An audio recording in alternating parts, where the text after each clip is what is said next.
this ain't a game. Truth Seekers 88, we reclaim no mask, no lies, no doubt, no pause. We see the system, we know the cause. We ain't blind, we read the signs. Contracts twist, but we hold the line. Mike stands tall, the sheepdogs ride. Admin's watching, truth stays alive.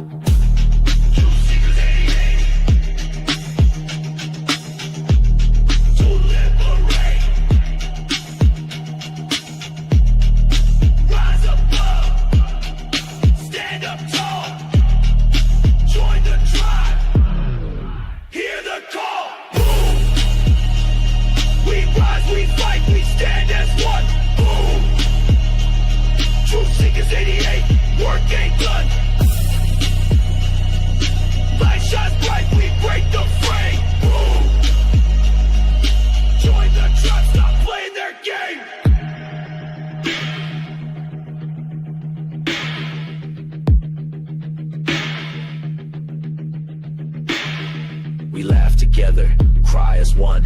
Tribe ain't broken, we ain't done. Justice lives, truth runs deep, heart to heart. Family speaks, no more shadows, no disguise. We see past the blinding lies. Hand in hand we walk, we show. Truth Seekers 88, let them know. Through the fight, through the years, through the laughter, through the tears. Sheepdogs, the admin stand.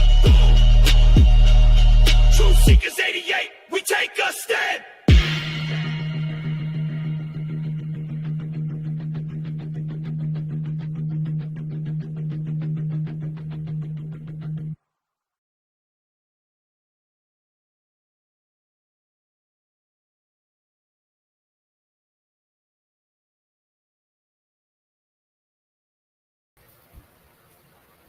I was muted. Hey everybody, hope everybody's having a good day. It is June 16th, 2025. 4 days away from the summer solstice.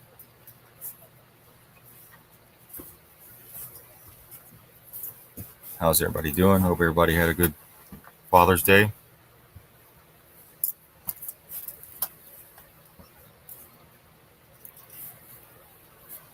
I'll let everybody hop on here before we get started. We're going to cover a few topics tonight. Update on Mike. He is still healing, and we ask him for continued prayers and healing energies sent to Mike. Mike, we love you. Okay.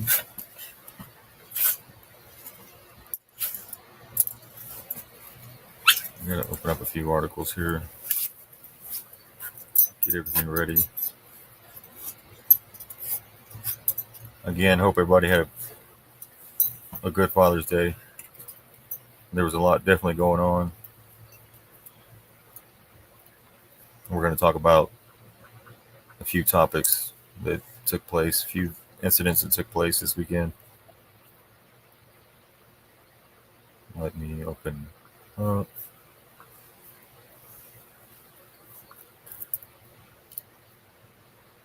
This is one part.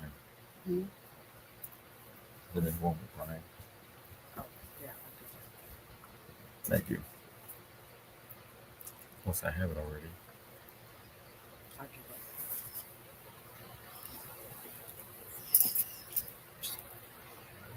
All right, hold on. I'm trying to sit here and pull all this stuff up because it's a lot to bring.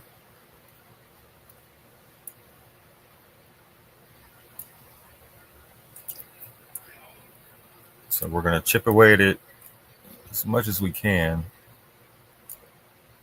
What was really going on, especially with the parade, right? The military parade and the No King's Day. Let's get into that topic first. Let's get into Palantir, the arm. Okay, these two right here. Yeah, I said that. Okay. 1 second.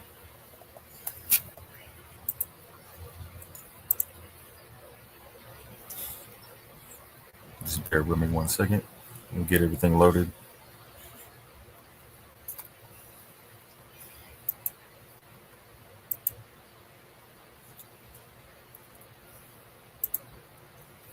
All right.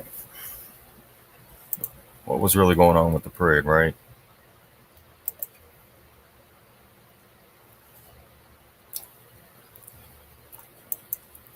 We've been talking a lot about Palantir. Let me get to, before we get to this, let's go look at it real quick.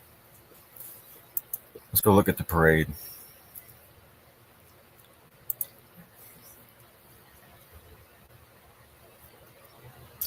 Before we get into these articles, so you can understand the full context of what's going on.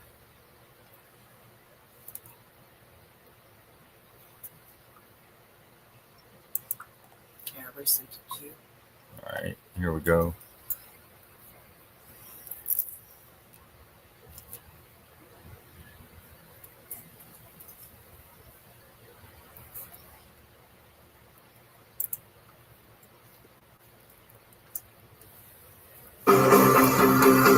Special thanks, sponsor Palantir.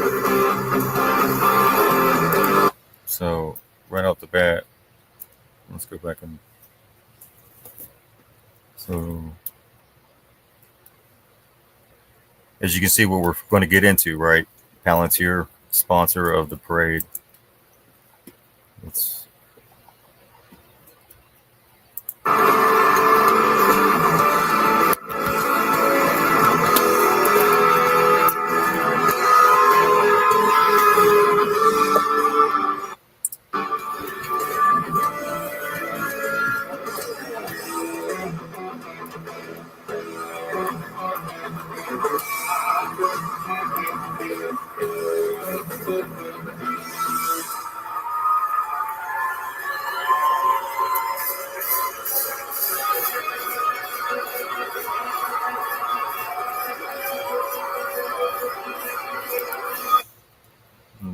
go ahead and get the 33 comms right there on both sides. Yeah.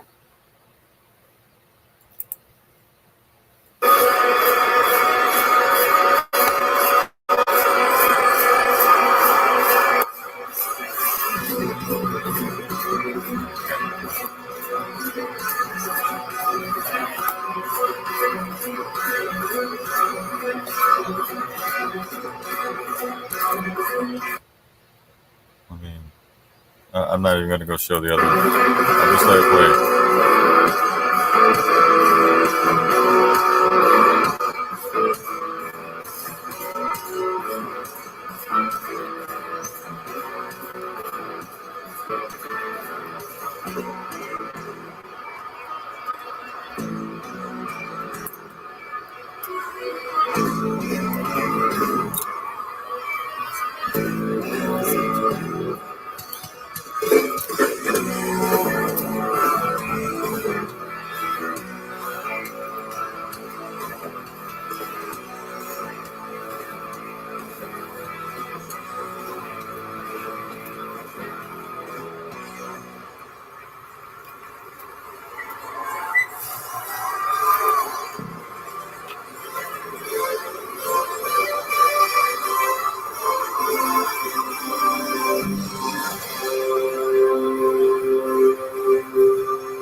So again, it's the 250th, right, of the supposed the U.S. Army, right?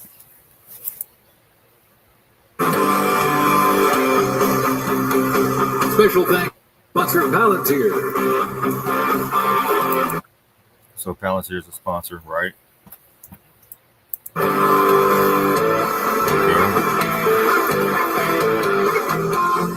Okay.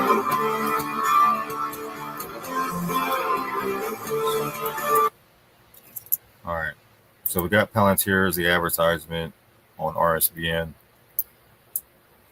of celebrating the U.S. Army's 250th anniversary or birthday. Right. Which is not actually 250 years. When the American Revolutionary War began in April 1775, the colonial revolutionaries did not have an army. Previously, each colony had relied upon the militia, made up of part-time civilian soldiers. The initial orders came from Congress, authorized the companies of the riflemen. The 1st Regiment of Irregular Army Infantry, the 3rd Infantry Regiment, was not formed until June 1784. After the War of the Continental Army was quickly disbanded because the American distrust of standing armies and irregular state militias became the new nation's sole ground army.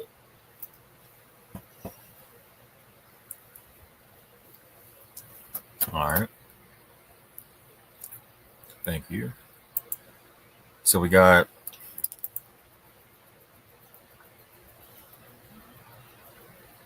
Palantir. Let me see if this will load. But let me get this opened up first, right here. Let's see if this will come up.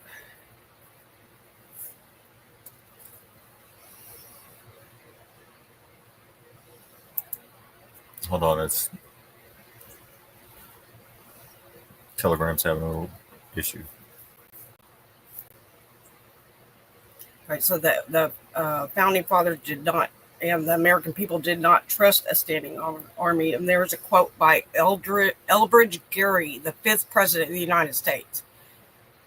He said, "What, sir, is the use of a militia? It is to prevent the establishment of a standing army, the band of liberty. Whenever a government means to invade the rights and liberties of the people, they will always attempt to destroy the militia in order to raise an army upon their ruins."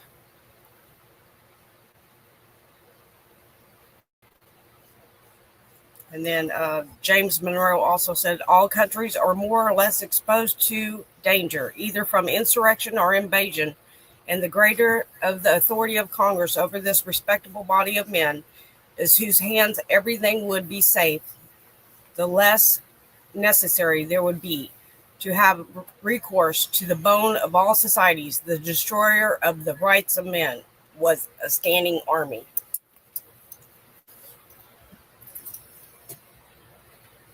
Okay, with that being understood. So what we've seen, we played a little clip here of the parade, right? But we have equipment scheduled for retirement or disposal. Military equipment. June 14th, 2025. Limitation on expenditures for modifications. Text contains those laws in effect. June 14th, 2025. Armed Forces, General Military Supplies, Service Supply, Property, Miscellaneous Administrative Provisions.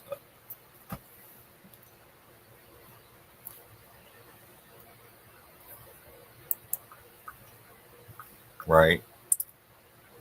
So equipment is scheduled for retirement or disposal, limitation or expenditures for modifications, June 14th, 2025.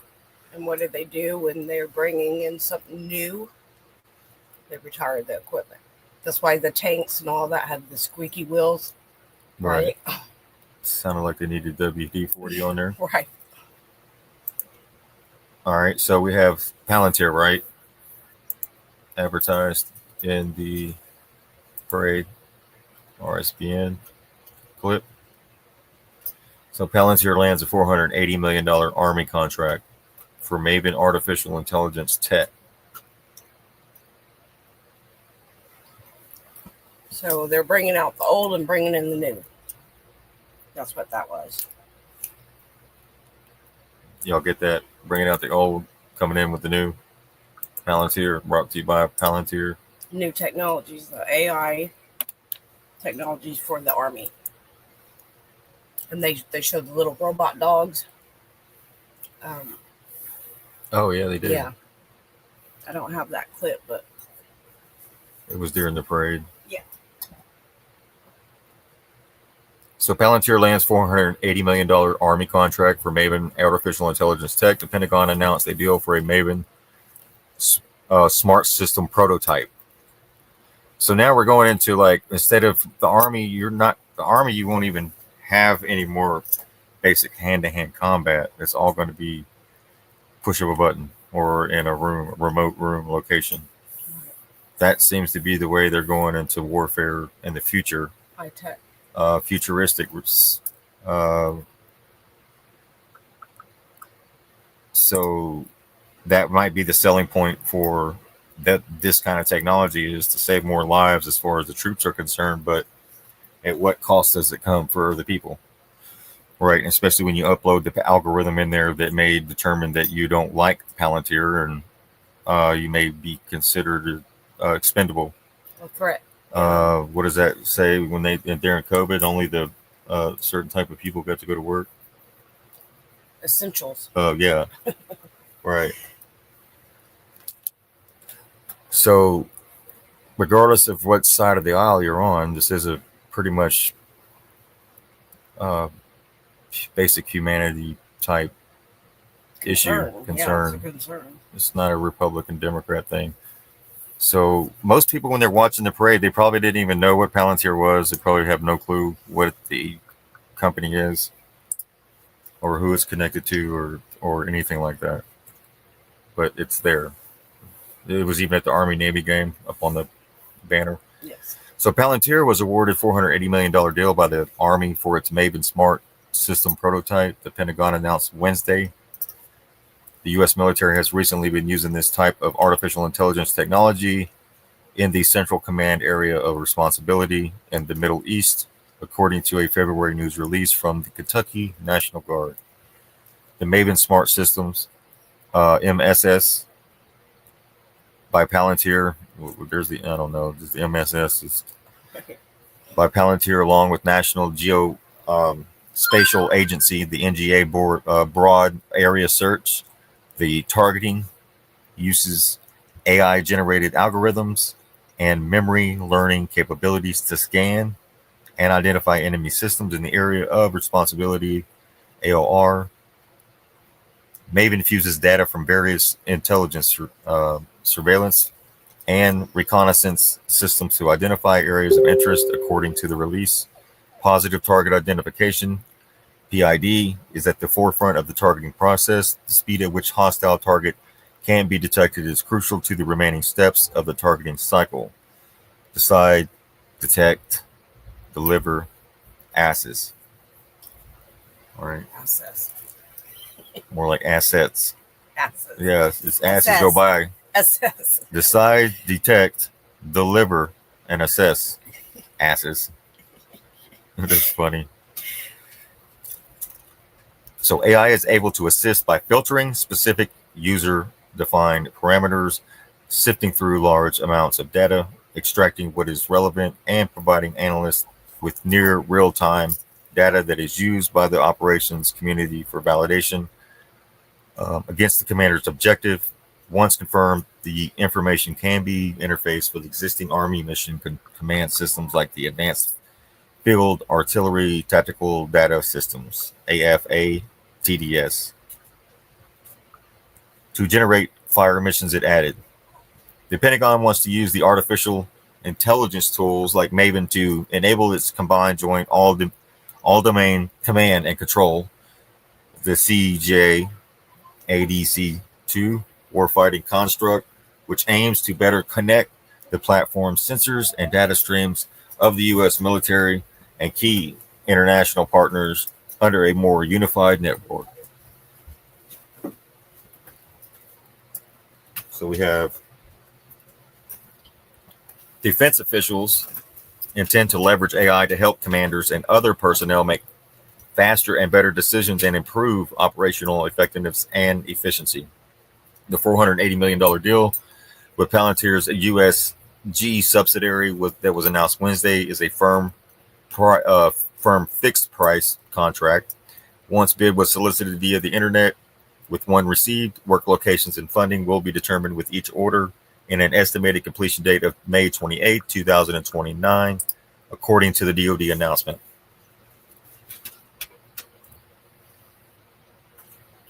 So Palantir did not immediately respond to a request for comment, and the company was recently awarded another AI-related deal by the Army for the next phase of the service's tactical intelligence targeting assess node, the ground station program, which aims to provide soldiers with next-generation data fusion and deep sensing capabilities via artificial intelligence and other tools.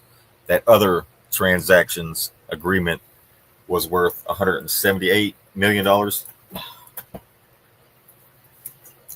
That's a lot.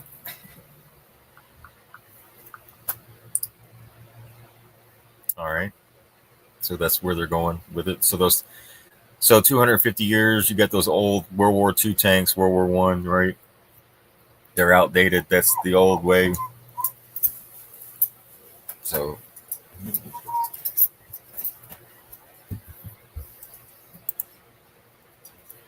as you can see right here, and that'll keep people from leaving equipment, right? Like some of the generals and stuff are leaving. I think it was Milley was wanting to leave some of the equipment behind. Well, if you have just remote locations, little bases with set up with all this technology, you won't even have to leave your base wherever you're stationed at, even in the U.S.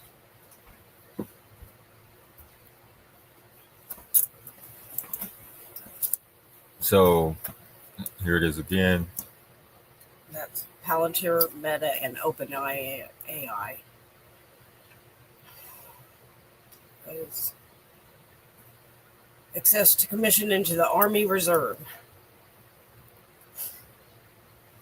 So it's formed Detachment 201. Kind of like an Event 201. Yeah. So Detachment 201, huh? Yep. Is being created. Well, that's not really a good number to be going with. 201. Right. It's the Event 201, Jesuit 201. Yeah, 21 Blackjack. Yeah.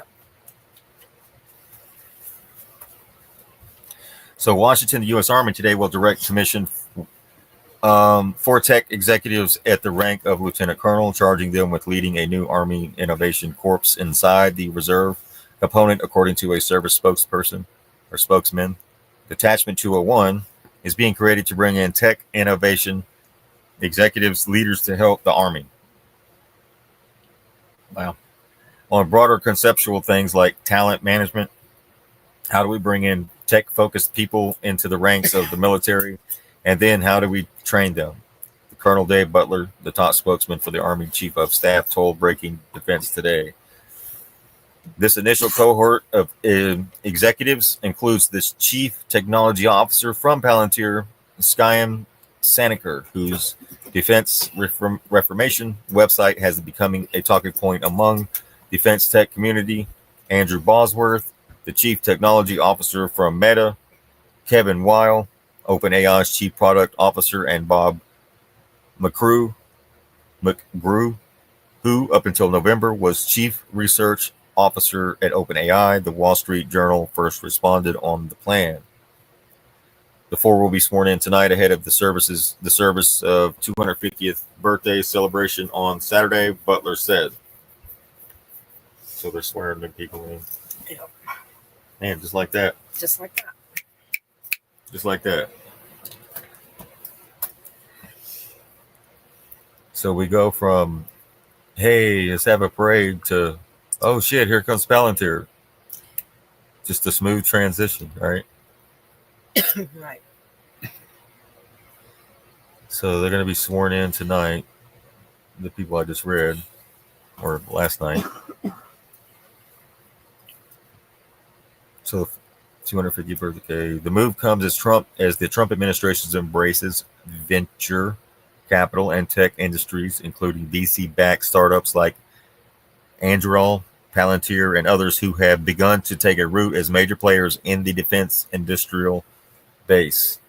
The Trump administration's nominee to take the reins as the Army's number 2 civilian, Michael, is that Obadale? Obadal? Yeah. He's an Anduril employee, like an Android. Army Chief of Staff General Randy George and Army Secretary Dan Driscoll have also been focused on giving tech startups and non-traditional defense companies a more prominent role inside the service. Driscoll has even called it a success if a large prime contractor closes its doors in the coming years if they can start the operating more efficiently. I will measure it as a success if in the next 2 years one of the primes is no longer in business and the rest of them have all gotten stronger.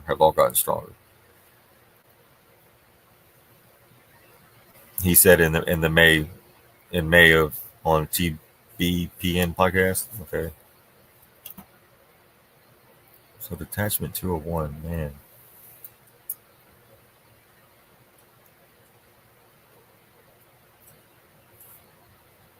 Yeah. So as the new era of defense tech sweeps through the halls of the Pentagon and the Army stands up Detachment 201, Butler said the service will try to ensure that there isn't a conflict of interest between the executives coming in as lieutenant colonels and the companies they still work for. For instance, Meta and Anduril are teamed together to compete for the Army's next-gen heads-up display. All right, so they're doing the displays. They're going to be fighting wars with maybe projections of something, and they can see through with the Meta lens and operate that way and not have to be on the field, or they could be for the field. So there's plenty of precedents for this. Butler said, we've done this over and over when our nation needed to top talent. The difference is we used to do it in wartime. Now we're doing it ahead of wartime so that we can prepare and ensure. So they're going to use like the video game technology for the war front. There's an urgency to change and transform the Army, and these guys are going to help, he added. As for what the founders of Detachment 201 will be doing, Butler said it is not expected to revolve around programs of record or big ticket acquisitions. Instead, they will be looking at much broader topics, and there will be firewalls in place to protect both the Army and the respective companies. Detachment 201 is an effort to recruit senior tech executives to serve part-time in the Army Reserve as senior advisors. An Army statement announcing this news said, in this role, they will work on targeted projects to help guide rapid and scalable tech solutions to complex problems. By bringing private sector to know-how into uniform, Detachment 201 is supercharging efforts like the Army Transformation Initiative, which aims to make the force leaner, smarter, and more lethal. More lethal. Yeah, 100% kill rate. Okay. Like that. That's the goal. Yeah. Right? Well, they also want to say they don't want to blow up any kids or any Right. women and stuff like that. But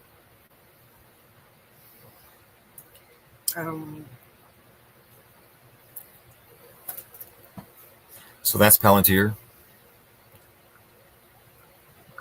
Let's see, we got a clip here with a little bit on Palantir right here from Whitney. Let's see, did I pick this little short clips? Nothing. Weapon stuff in the U.S. that's also being tested. Not just, I mean, Israel has their own, but the U.S. has it too. It's being tested in Ukraine to decide who lives and dies. It's Peter Thiel and Palmer Luckey, who created Oculus, which was sold to Facebook because of Peter Thiel, and all of this stuff. It's the same crowd. Peter Thiel runs Palantir, that you harvest your data for intelligence agencies. Every intelligence agency in the U.S. uses it. It has to be done as people have to divest from Silicon Valley and Wall Street as much as possible. Because basically what I call the blob that basically runs the US, it's the national security state, it's Silicon Valley and it's Wall Street. Okay. It's harder to divest from the US government if you're living in the US than it is to divest from big tech and Wall Street. You can take your money out of JP Morgan and Wells Fargo and Citi, and you can stop using Google products, Microsoft products. You can not use OpenAI, maybe, which is basically Microsoft, and all of this other stuff, because they plan to do a lot of bad stuff with your data. like a lot of very bad things. Here's an example that's very black pilling. Sorry, everybody. Okay, so what's going on right now in Israel, right? The IDF uses an AI algorithm that they literally call the gospel. And they said, the IDF officials have said that before the gospel, they identified 15, 20 targets to assassinate in Gaza a day. Now that they use the gospel, the AI algorithm identifies hundreds, right? And what are the metrics? So the gospel is what? They're trying to play what? Trying to play God, deciding who lives or dies. That's scary. For identifying who gets to live and who dies. Well, they won't tell anybody. But a lot of the people that have been killed have been women and children. Was it because they liked a post that Hamas made on a social media network? Was it because their cousin is in Hamas? Was it because they went to a person's house who a relative of Hamas lives there? I mean, it's very broad, isn't it? No one really knows. So it's very likely that because of the surveillance dragnet that Israeli cybersecurity companies test out first in Palestine and then export around the world, because that cybersecurity segment of Israel's economy is like a major part of their GDP. And they test it out there, right? So Palestinians are some of the most surveilled, data harvested people on the planet. This data that's been harvested on Palestinians is now being used to decide which of them are blown up or not. Yeah. What happens when we get to that point? Do you know who runs the AI weapons stuff in the U.S. that's also being tested? Not just, I mean, Israel has their own, but the U.S. has it too. It's being tested in Ukraine to decide who lives and dies. It's Peter Thiel and Palmer Luckey, who created Oculus, which was sold to Facebook because of Peter Thiel and all of this stuff. It's the same crowd. Peter Thiel runs Palantir, that you harvest your data for intelligence agencies. Every intelligence agency in the U.S. uses it. And it profiles people, and they can label you as subversive. And Palantir is the outgrowth of total information awareness that I mentioned earlier. Palantir was literally created to replace that. It's involved with the border stuff too. Well, they have this huge surveillance, autonomous dragnet on the border Anduril set up. It's obviously not stopping people from coming in. Is it to stop people from coming out? They want everyone's data. I mean, data has been a huge part of this play for a really long time. And now we're giving away more of our data than ever, and more intimate parts of our data. And now they have tools that use that data that can do awful things if we let them. And it doesn't mean we have to live without AI or any of this stuff. Like, if you want to use it, okay. But we have to divest from big tech AI, because they are trying to use AI to turn us into a giant underclass of subhumans who, I mean, this Kissinger-Schmidt book is so crazy, and I encourage everyone to read it, because they literally lay out that it's going to create neo-feudalism. They don't use that term, but basically they say there will be two classes of people. There will be the people that program and maintain and set the objective functions of AI. And then there will be the people that AI acts upon, who lose the ability to understand what AI is doing to them. Yeah, that's neo-feudalism, but obviously it's big tech and everyone else is essentially what that is. And the people who set the objective function, I'm sure, will be like existing oligarchs and existing power elites. Yeah. Once that system's in place, you're not going to break and get into the top tier. Like, that's over. You know, AI will act on you, will manipulate you in ways you don't understand.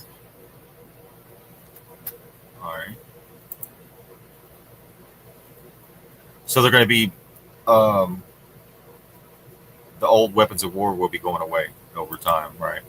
Yeah. They're going to be It's going to be AI. problem, reaction, solution, right? They make a big deal about the tanks being left. Now you don't have to worry about shipping the tanks anymore. They'll be obsolete. Here's another short little clip I'll play. And I argue in the book that Peter Thiel's Palantir was basically a repurposing of this DARPA program called Total Information Awareness. That DARPA program, right? That's who created Palantir, DARPA and CIA. There you go. argue in the book that AI, CIA, same thing. Peter Thiel's Palantir was basically a repurposing of this DARPA program called Total Information Awareness that was developed by the Iran-Contra, who was exonerated by William Barr when he covered Iran-Contra and other notable scandals of the era up in the first Bush administration. Poindexter is considered the father of modern surveillance, and it was basically he was running this Total Information Awareness program. Peter Thiel and Alex Karp came to him, being connected through Richard Pearl, who has longstanding ties to the state of Israel and also the U.S. neoconservative movement, and also Netanyahu. Basically, bringing those together, looking for a way to privatize Total Information Awareness after it came under congressional scrutiny and was ultimately defunded by Congress because of private outrage that it would eliminate the U.S. And I argue in the book that Peter Thiel's Palantir was basically... Heard that? Yeah. All right. So that was your parade. Right. And then we had the... what was it? Kings. No kings, but they say they don't want a king, but they're ready to go vote in the midterms, and they're ready to Some go of them. vote. Yeah. Some of them, Yeah. right. Did you say that? The one? Who's the Brian? No, Chelsea. The last one you just did about the No Kings protest. I can play this one though, right That here. one's a good one. So you get the other side's point of view. Okay. All right. So there seems to be the last one he did about the propaganda. Yeah. Yeah. I want to play a clip right here. This is from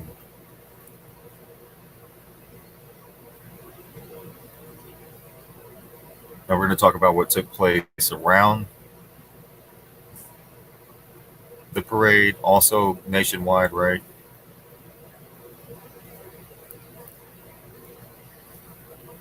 Are we going to play this whole thing? So why are we out here? Huh? What's your beef? What are you out here for? I am pro-Constitution, and Okay. that's good to hear. that's about it. I'm done with the bullshit anti-constitutional shit. What specific stuff are you talking about? For one, taking away due process from people.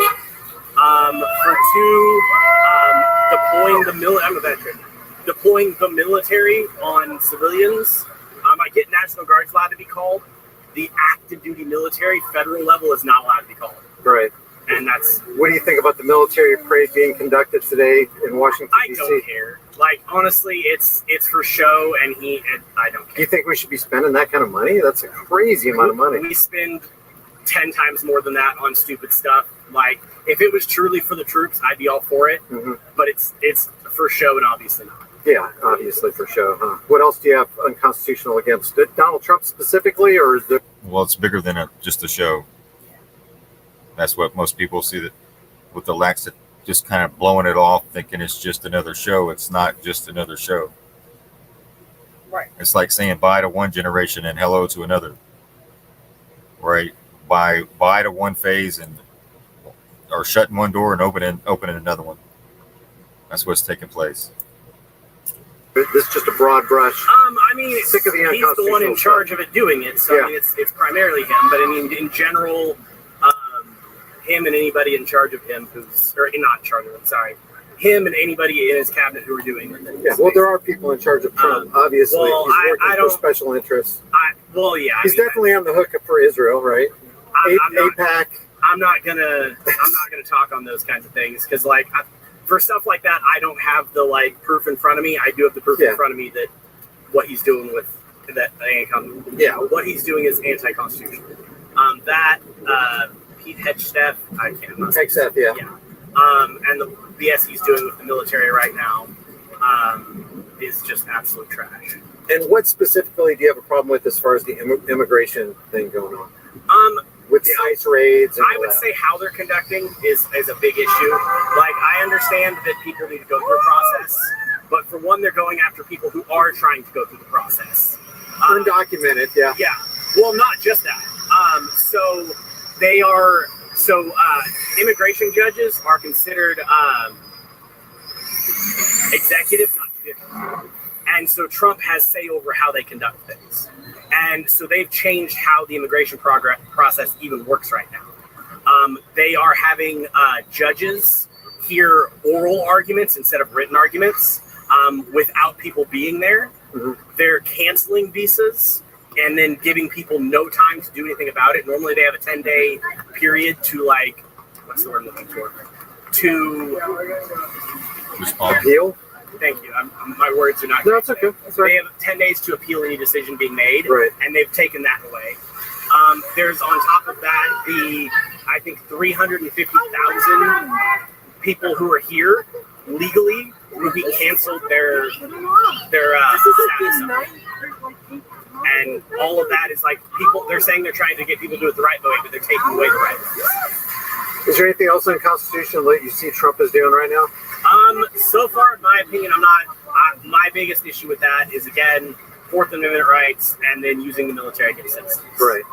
Beyond that, there's defying judges' orders, which I would say would be unconstitutional because of balance of powers. Mm-hmm. So beyond that, but I couldn't tell you exactly within the Constitution. I know it's unconstitutional, but I couldn't tell you within the Constitution where that would be. Would you label this as fascism? There's an argument for it. I'm not going to make that argument myself. Right. Because there are people who make those arguments who have, like, they'll roll out the tenets of fascism and tell you step by step what is happening. I'd say it's at the very least authoritarianism. Mm-hmm. I don't know about fascism. Isn't that kind of the role of federal government ever since its inception? It's basically authoritarian. It's our way or the highway. Here's our rules. If you disobey them, you're going to be punished. Yes and no, because that's where the balance comes in. So something that's really bugged me. So I used to be pretty conservative. I used to be involved in several organizations that would be, who are probably, I don't have a connection with them right now, but who are probably praising on Trump, who were, their entire thing was states' rights, and basically being afraid that the military was going to turn the government was going to turn the military on citizens. And like, that was the whole Martial point law, yeah. of like having these organizations around to fight against that. And those same people are now Trump supporters who are in favor of the military being called out against civilians. Yeah, yeah. I remember back in 2005 with Hurricane Katrina, where they called out the National Guard to round up all the guns for the people who wanted to stay I by. don't agree with that. Yeah, and neither did conservatives, and now they do. Yeah, and To your point. and I'm a weird person because I'm very liberal socially, but I'm also very constitutionalist. I believe in. I got no problem with guns. I like guns. I'm perfectly fine with regulations and making sure that people who shouldn't have them. But like, I'm not anti-firearm, anything like that. Why do you think people are passionate about coming out here and protesting ICE raids and the immigration thing and calling Trump a fascist, but they're not really passionate about, hey, let's get rid of the IRS, let's get rid of the income tax, let's institute a sound money and get rid of the Federal Reserve, because that's how we have wars, that's how we have a facilitation of fascism. And why do you think people aren't passionate about that? Those are the big things that are actually the root cause of everything that we see. Because of nuance, honestly. Explain. So it's talking points for one, and I get that. But when it's right there in your face, it's easy to get people involved. Right, but isn't taking 33% of your paycheck in your face, like, you can't even make ends meet? Or how about just a routine traffic stop is basically a roadside economic terrorism where all of your constitutional rights are suspended during that stop. You're not free to travel. You're not, I would disagree with constitutional rights being really? yes. Where's traffic law in the Constitution? Huh? Where's traffic law outlined in the Constitution? Well, I'm not a constitutional purist. Well, just you're not. No, What the hell did you just say? I'm not a constitutional purist. I am pro-constitution. I'm not a constitutional purist. Well, just you're not. No. When it says you have the right to be secure in your persons, The state has the right to make you insecure through a traffic stop. Is that what you're saying? So every single constitutional right we have comes with limitations and with expectations and rules. We have the First Amendment right, but if you yell fire in a crowded room, you're going to go to jail for inciting panic. Okay. That's a law we have. So it's kind of one of those that whole like your rights end where another person's rights begin. So if your rights are infringing on the rights of others, that's a problem. And so not activating a turn signal. How could not activating a turn signal or improperly eliminating a license plate? And I don't agree with all. How about the drug war? Are you for the drug war? Huh? Are you for the drug war? Because that is a violation of the Fourth Amendment, right? If you're not free, if you're not free to put something in your body, it's your person. Yeah. And I am definitely not for the drug war. I'm for people taking advantage of people who are vulnerable. A lot of people who are on drugs are self-medicating. They're dealing with a lot of issues that's why they got on drugs. Mm-hmm. And there are people who are taking advantage of those people for money. Like what's going on in Texas right now? THC has been legal since 2007. Now they want to make it illegal. And there's going to now be people on other drugs that they weren't going to be on. What do you think the solution is to that? Shouldn't the people just go make whatever law you want? I'm going to still take it, and so are 600,000 other Texans. I mean, at the point in time that nobody's following a law, it is hard to enforce it. Yeah, like prohibition, because that's why they revised that amendment, right? Because it became unenforceable. And that I don't have the history okay. of like why it ended up changing. I don't know if it was social pressure, or if it was because of enforceability. And the rise of crime. Yeah, I mean, for sure, yeah. Including police crime, because they were on the take with the mafia and everything. Everybody was in on everything. And yeah. But, so, hey, I appreciate you talking with me. I'm not a constitutional purist, but I don't think anybody has the right to violate somebody else's right to be free. If you want to put something in your body and you're not threatening harm, or damaging property, you should be allowed to do what you want to do. Well, and again, I'm not for the drug war. I'm very much, I want to get people who are on drugs in a way that is harmful help. Yeah. And that's what I care about. Through information, not coercion or violence. Yeah. And I even think like people who are committing crimes because they're on drugs should be helped. Like they, obviously there's a limit to that. Like you're hurting people. Of course, yeah. But like if you're stealing to get food and support your habit, obviously you have a problem. Yeah. And while you should suffer the consequences of crime, we should also be trying to help you in a way that you don't do that anymore. Right. And so helping with whatever reason you got on drugs, helping you get off the drugs, things like that. I think the majority of us are on the same page for the most part. And if we just had dialogues like this, we would probably understand each other better. Instead of people driving by, F you damn fascist or statist or whatever. Yeah. These conversations, I think, can really help. So. And I agree. And it's just getting people at the table to have them honestly and not just parrot what they've heard. Yeah. There are a lot of people. And I can't say I don't parrot what I've heard because, like, we all hear do. Something. We all have a bias. Yeah. But at the same time, like, when for me, it's hard to imagine that if someone stepped back and like really thought about what's happening, that they would have some of the feelings. Let me ask you something, because I have a YouTube channel and I say this particular thing all the time, but I've never actually asked people out on the street. Okay. See if you can agree with these three things right here. Okay. Do you believe that it's never right to initiate unjust force and violence on peaceful people who haven't done anything wrong? There was lots of words, so I would agree. Yes. Okay, I can't come up to you and put my hands on you, get in your space, tell you what you can do, and tell somebody else to punish you for doing something that I disagree with. Yeah. Like if you same-sex marriage, government should not be involved in that. What you decide to say shouldn't be involved.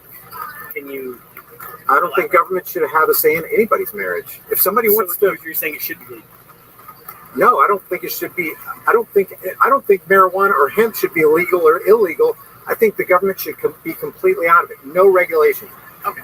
None. So, because I mean, the only legally on that with government regulation and stuff, the only real purpose of marriage license is tax benefits, taxes. Yeah, get rid of that. That's why. Well, but it's also insurance coverage and it's the ability. I see what you're saying. Yeah. In ways that help. Right. And so I think a lot of insurance stuff is political. There's a lot of political behind it. I actually see my opinion on like same-sex marriage and everything like that is I think we should. I'm going to agree with you here. I think we should get rid of all marriage And just if someone wants to get a civil union, that's what everybody can get because that's the legal document. Mhm. Like when you're talking about a marriage license, Right. it's a civil union. Legally, that's what it is. Yeah, just a And then- codifying document. Exactly. Yeah, And then if you're religious, whatever religion you are, you can go have that religious ceremony. right. So we agree. It's never right to initiate force on people who haven't done anything wrong. Yes. Number two, is there anybody on this planet who has a higher claim over your life and property than you? Does anybody have a higher claim over your life than you? So I'm in mental health. And that statement kind of becomes tricky when someone is not. Generally speaking, They're you. right. I'm just talking about you and me. Does anybody have a higher claim over And your life? I would say generally no, but you said everything. Mhm. And the problems occur when someone is not capable of making decisions for themselves Okay, through some sort of means, mental health issues, physical issues. but the government should stay out of that too. But who decides and how do you regulate when someone's crossed that line? And who enforces when someone's crossed that line? Well, nothing should ever be enforced unless somebody's violating somebody else's rights Well, or coercing them So or but threatening them. that one becomes like when someone's a danger to themselves. Mhm. And someone is, for some reason, not in their right mind and becomes a danger to themselves. What do we do at that point? Do we let them be a danger to themselves? Let the free market do what the free market's going to do. Because there's something more dangerous than a person being a danger to themselves. Is somebody who has unbridled authority who thinks they can regulate you and point a gun at you if you don't obey. And I agree with that for the most part. Yeah. I'm saying that there has to be some line and level where, if someone for some reason is to the point that they can't make those decisions and they're not aware of it, Mhm. somebody has to step in. And there has to be some process. And I don't think it should be like enforced in a sense of like police enforcement. But there has to be some You sort too, of man. legal means that someone like, for instance, how power of attorneys happen. Yeah. I'm There sure has to there's be some- exceptions to rules, but for the most part, I'd say in general, as long as someone is capable in the right mind, I completely agree. yeah. So nobody has a higher claim over your personal life or your personal property. Again, as long as I'm in with my right mind, I would agree with that. If you earned it, you should be able to keep it. And if anybody takes it from you, that's a theft. And that runs into taxation and things like that, and that's how our country runs. That's how we get roads. That's how we have fire departments. Is it Yes. income tax? I You would know have to look into for The majority of that comes through other taxes like the gas tax. I would have to look at but there are programs that are run off of income tax. And you know that didn't come about until 1913 with the advent of the Federal Reserve and the IRS, right? And I understand. Yeah. And I understand that's not how the government used to work, but also the government didn't used to have programs to help people when they were in need. I personally believe you should keep 100% of what you earn. I personally believe that. And I would never want to take anything from you, even if I called myself government. Yeah. And so then the third thing is, do you think that the golden rule holds water? Do you want others to do? Yeah.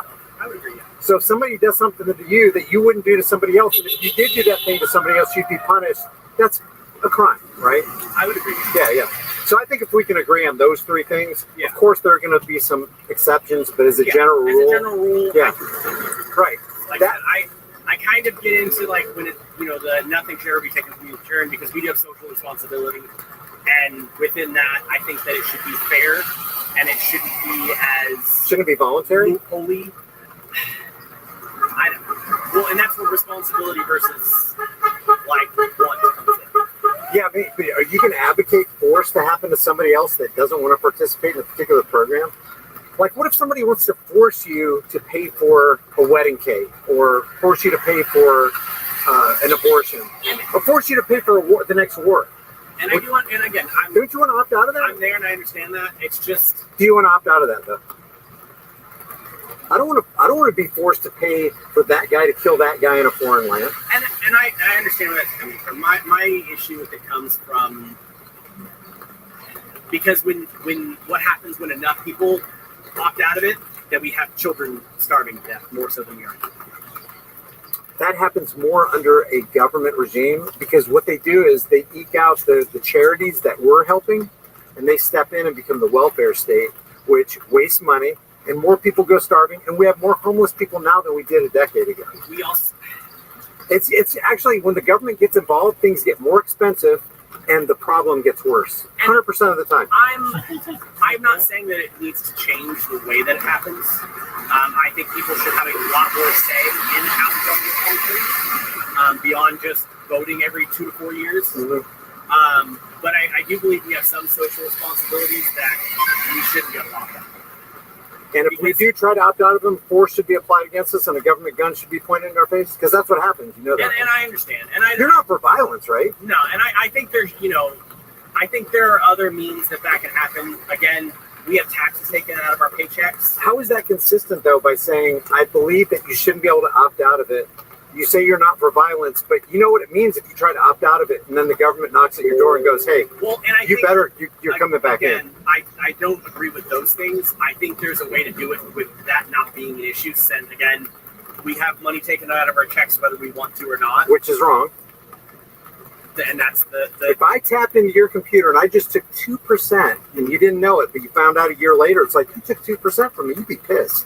Because it's wrong. And I do understand the I know you understand it, but you know it'd be wrong, right? Without my knowledge or acceptance, yes. Yeah. Well, what if you found out? But again, would that be theft? If you found out how much they took against your will, would that be theft? Again, we live in a system of social responsibility. I'm in mental health. The number of people I see that have government either subsidized or funded mental health, people who are on food stamps, but if they didn't have that, they would starve to death. And when we talk about prior to food stamps and stuff, people were still starving to death at, depending on what happened and where they were at, higher rates. Yeah, but even though you're saying all these seemingly good things, you're still saying, no, we need to fund this program, and how we fund it is through the initiation of force on people who want to opt out. And there's a lot of people who want to opt out. And again, I believe if we're going to live in society, we have social responsibility. Social contract? Huh? Is that like the social contract idea? A little bit, yeah. But my whole thing is, I understand. And that's probably why we can't get together, because you're for violence, the violence of the state. Really? Yeah. See, I feel like, I don't think that it should operate the way it's operating. But you don't think people should be able to opt out? I don't. So I think if you're working, but you understand, it just automatically gets taken out. But you understand, there's no problem. But you understand, not opting out means that if you try to opt out, the government goes after you and actually throws you into a cage. Again, if it's automatically taken out and you just don't have a choice of whether it's taken out. But it's against your will. Again, that's where you're okay with that. Contracts. I feel like, again, there shouldn't be violence because someone doesn't pay their taxes. But I do believe that there is. I do, and I don't agree with that, and I think that should never happen. I don't think someone should. But you're approving of the system that makes it happen. I'm approving. It's like tacit consent, right? I would disagree because I can agree that something needs to happen and disagree with how it's happening. You don't see an inconsistency there? You're literally saying, no, I don't think that person should opt out of the mafia taking 33% of his income, because it comes out automatically, and hey, he's got societal obligations. Again, I know, but yeah, I know, that's what makes me cringe, man. There's a lot of people on board with statism. I would just like, maybe, have you ever seen the movie Jones Plantation? I don't think I have. Check out the Jones Plantation. It's based on a book called The Most Dangerous Superstition by Larkin Rose. Check it out, because it's basically what's wrong with Democrats and Republicans is that they're statists. In other words, they approve of the government. Yeah. The literal meaning of government is guverno and mentis, to control the mind, or mind control. Okay. Government is all about controlling. Even George Washington said the government is not eloquence, it is not reason, it is force. Yeah. And like fire, it's a dangerous servant and a fearful master. And if you approve of that, they've successfully demoralized you. Politics is a demoralization campaign.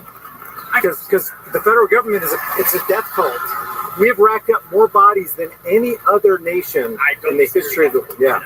And like I said, my problem, and if there was an alternate, and here's where if there was an alternate solution that still maintained the social need, that doesn't have that, I'm 1,000%. Like I said, that's what I'm talking about, where it's hard for me to think about it, because the need is there, but the way it's being done is not good. Because the government is so good at taking care of society, right? again, if I $36 had another, trillion. I know. And again, if I had other options, again, if you instead said, do you agree with this or not agree with this? If you came in with me and said, hey, here's this thing that we're doing that we don't like, but here's this other thing that would still work and accomplish all the things that we need without the force. Game. I'm for it. There is an answer. It's called voluntary non-compliance. Mass And I non-compliance. understand, but again, And they did it successfully in the Revolutionary War. And- They did not comply with the British. So my issue there is that things like that can't happen overnight because people then die that wouldn't die otherwise. So what I mean by that, so let's say Because so many Let's say- people, for example, so many people are hooked onto the Social Security system, and if you get rid of that for Americans, they're pretty much goners, right? that, For example- that SNAP, SNAP, things, yeah. all these I things, understand. Rick, Yeah. and so that's what I'm saying. So if we implemented programs, got things going Mhm. that they're taken care of, Mhm. yeah, fuck the system. Right. I'm game. That's what I'm saying. Mhm. There has to be balance somewhere with that, Yeah, of course, there has to be a withdrawal program. Yeah. You got to do it right. and that's where my concern comes in with getting rid of the whole system in one fell swoop. Is there has to be something in place to take care of people who can't otherwise do so. Yeah. All right, man. Thanks for talking with me. Appreciate it. Have a good one. You too.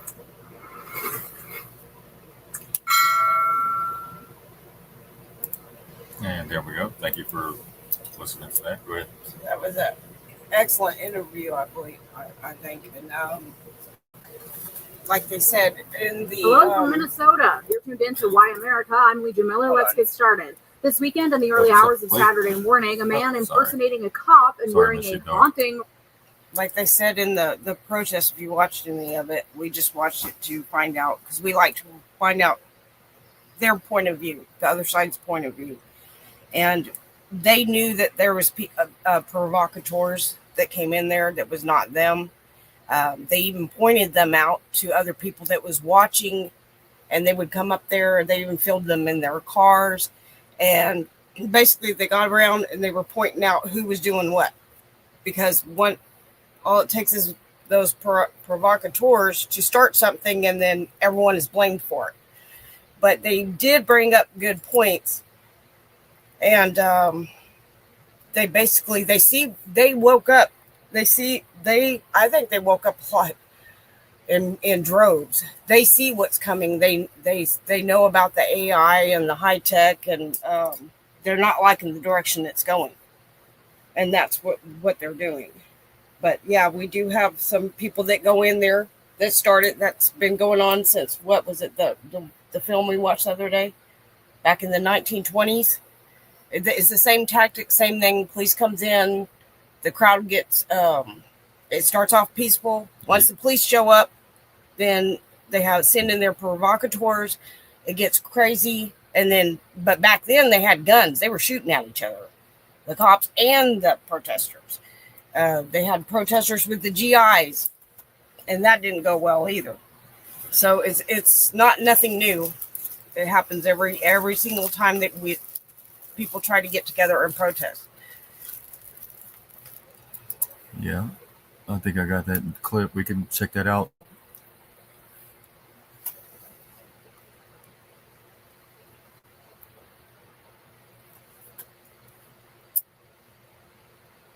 All right. So the no kings thing was that Joshua 1:8, where is the scripture that we shared Oh, about choosing a king? no, it's Samuel. Samuel, that's it. 1 Samuel 1:8. Let me find it. Joshua. Okay, I said that earlier too. Let's see. Okay, it's right here. Yeah, so 1 Samuel 8 says, but when they said, give us a king to lead us, this displeased Samuel. So he prayed to the Lord, and the Lord told him, listen to all that the people are saying to you. It is not you that they have rejected, but they have rejected me as their king, as they have done from the day I brought them out of Egypt until this day, forsaking me and serving other gods. So they are doing to you. Now listen to them, but warn them solemnly, and let them know what the king will reign over them, and will claim as his rights. And it goes further on to talk about sending their sons and daughters off to war, right? Yes.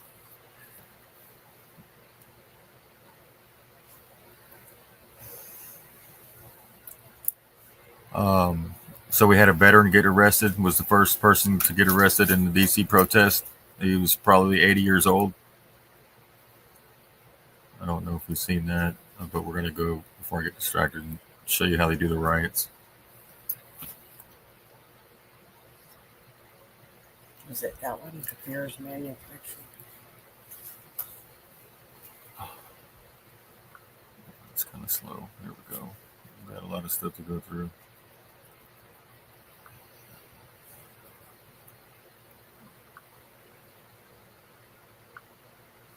Okay. Where's it at? It's up here somewhere. Okay. The riot makers. Yeah. Riot, rinse, and repeat. The riot makers, underlying causes of the 1960s race riots and campus disturbances documentary. I'll play this one because I got the whole, it's about an hour long, the original, but we're going to play from the channel.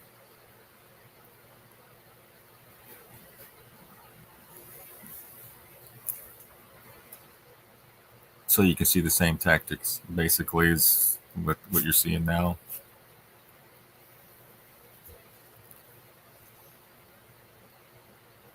So the left-wing propagandists right now are pretty much trying to cash in on these peaceful protests with the dash of riot, depending on which city you're in, I guess. So they're trying to cash in on the protest, the No Kings protest, but it contradicts not wanting a king if you go vote Democrat. It doesn't make any sense. So I don't know if the left-wing propagandists realize that that the tables have turned. They also caught AI chatbots, how AI and chatbots were feeding fake news all over social media. So they were taking clips of the riots and using AI. So not everything you're seeing can you believe, right? Especially on social media. So especially the war in Iran right now, the so-called war in Iran. You're seeing a lot of old clips being recycled from a while back. yeah, that other one was from what? So even the war in Iran that you're seeing all that, I've seen people, I tuned in last night to a channel, they were watching smoke coming up out of the ground in Israel or Palestine or wherever. And there was 50,000 to 60,000 people watching that, just sitting there watching. And it was a clip from what, 2 years ago, 3 years ago, something like that. But they were watching it live in Israel or Palestine, I should say.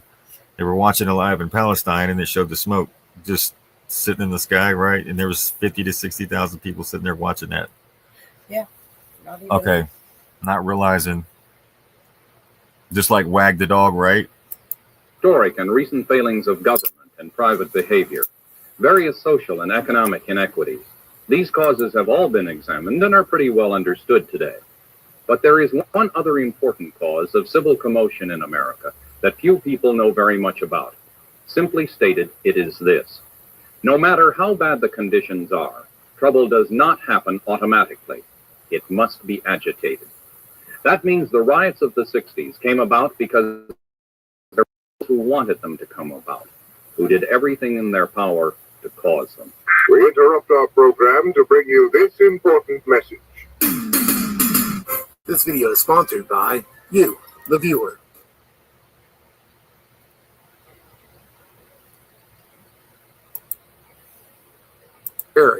Since all these riots are going on right now, and being that it's from over 50 years ago, I thought it would be interesting to see some similarities. To cope with civil disorders, we must understand and act on all the causes, including the people who manipulate violence and destruction, the people we call the riot makers. A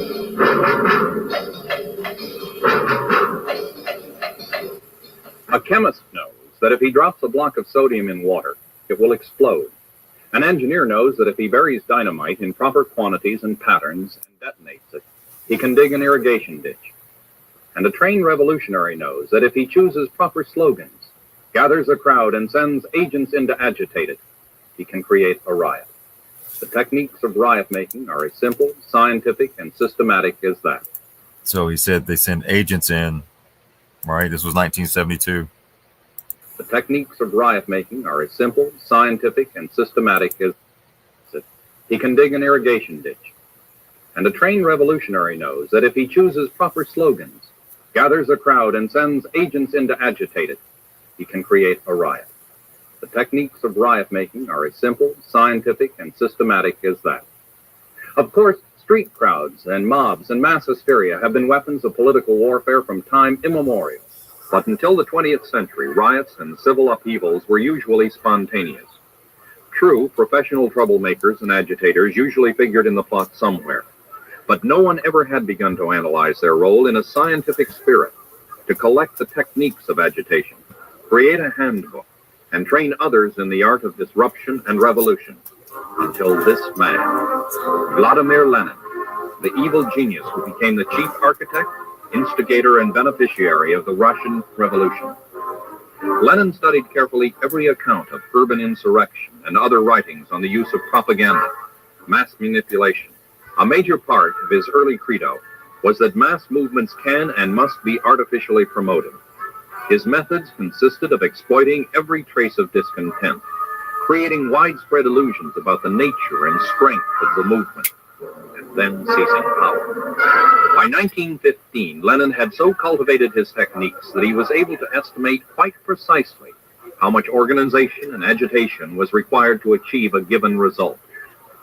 In 1917, Lenin and his trained Bolshevik followers used their accumulated knowledge to harness virtually every Russian who had a gripe, and promising them true democracy and reform, rode them all to power. Lenin's methodology has been the guide ever since for those who have tried to overthrow the existing order.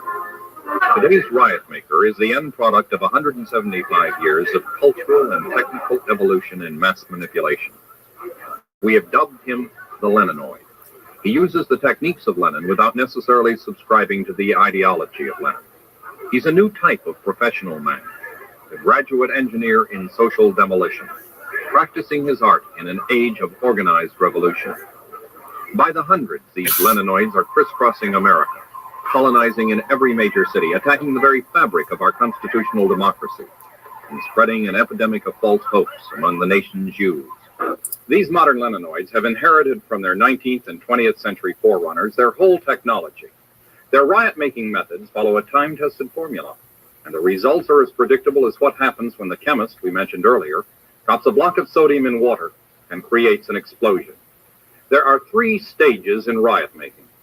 First, the putting together of an organization and the deploying of workers where they can be the most effective. Second, getting the masses of people ready and in the right frame of mind to riot. And third, the riot itself. In the beginning, the professional radicals deploy protest groups into every pyramid of society. Priority targets are organizations which give them access to the mass media, which become outlets for their propaganda. And to recruit new followers, they move into areas where they are most likely to find large groups of discontented people. It went under many names. At Berkeley, it was known as the Free Speech Movement. On other campuses, it had other labels. But whatever it was called, the purposes were the same: to destroy in the name of improving. To destroy in the name of improving. What's that remind me of? To build back better than before. Remember the terrible damage of COVID as we try to build back from this global pandemic. Joe Biden calls it Build Back Better. Build back better. Building back better. To do things differently. To build back better. We're going to build it back better. And build it back better. It's my plan to build back better. Start taking all the problems that have been created in education and mental health and start to build back in a positive way. It's about building this country back better. Build back Fisher. It's a big effort to, some would say, to build back better. And behind the demonstrations were the skilled organizers of the New Left, carefully staying in the background to give the movement a look of leaderlessness, of spontaneous action. But their methods and objectives were clear. They recruit their hardcore active members usually on a one-to-one basis. They go knocking on dorm rooms and ask a person to commit themselves to a cause. And that cause usually is phrased in idealistic terms. And the people who go knocking on these doors are armed with facts and figures that the dorm resident usually isn't ready to refute. Once their organization is formed and the key workers trained and deployed, the riot makers are ready for stage 2, the preconditioning of large groups of basically uncommitted persons. When the time is right for mass action, these are the people who must be counted on to respond. The goal is to set up hate targets, develop issues, and create a climate of hostility that will draw people together, make them act as a unit, and follow their leaders anywhere when the signal is given. They must be conditioned to accept violence as an instrument of change and convinced of the necessity for direct action. They must give up their individual identities and act with the crowd without questioning the morality of the act. There are many proven ways of accomplishing this. The whole group identity thing. I made a video about this about 5 years ago called Parting the Poles. I will leave a link to that too below. I suggest you watch it if you haven't. One way is the in-group, out-group tendency, which motivates most people. It's human nature to want to be in, to become a member of a group. If initially you may not agree with some members of the group, social pressure forces you in anyway. You forget your differences in your desire to be with the rest of the crowd. And suddenly you're not only there on the inside, but you're actively opposing the out-group. This explains, partially at least, the large numbers of students who were drawn into the New Left movements during the 60s. They joined because that seemed to be the place to be, the thing to do, rather than because of any philosophical commitment. And the fact that the whole thing may have been programmed by professional radical organizers didn't change their desire to belong. Another preconditioning tool is hate targeting, based on the principle that the best way to win an ally is to find a common enemy. We've all seen examples. Hate him because he's white. Hate him because he's black. Hate him because he's the law. Hate the establishment, whether it's the government of the United States, the trustees of a university, or the leaders of industry. The reasons don't have to make sense. The main thing is to focus the hate. And people with nothing else in common are suddenly united. And to keep emotions at a high pitch, the trained propagandist makes skillful use of slogans, again borrowing a page from the Leninist handbook.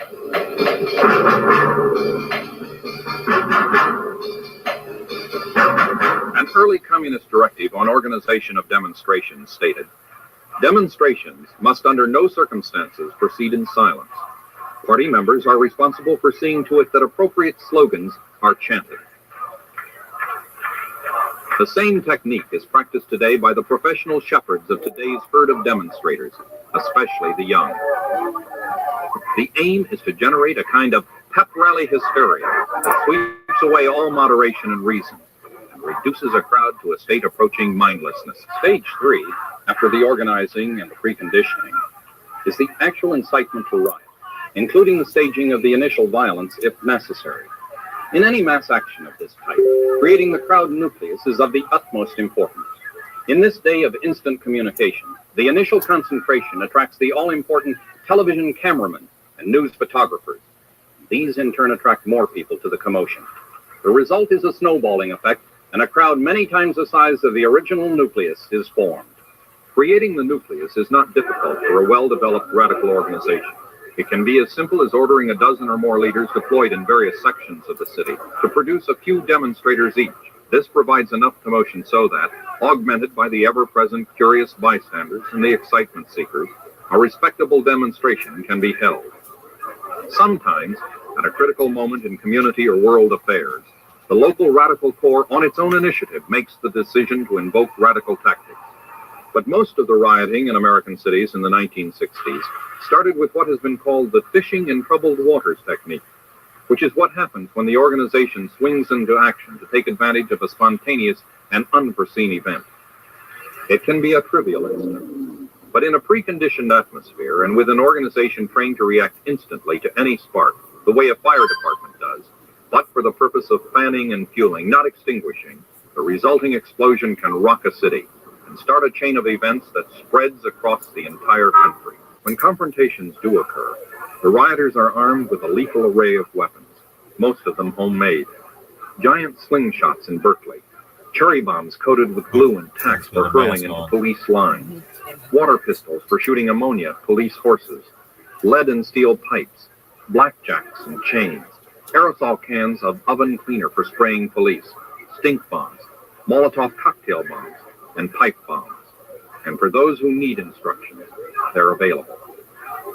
When the police fight back, which they eventually must do when their direct orders are defied or in self-defense, the radicals are ready with their cries of police brutality.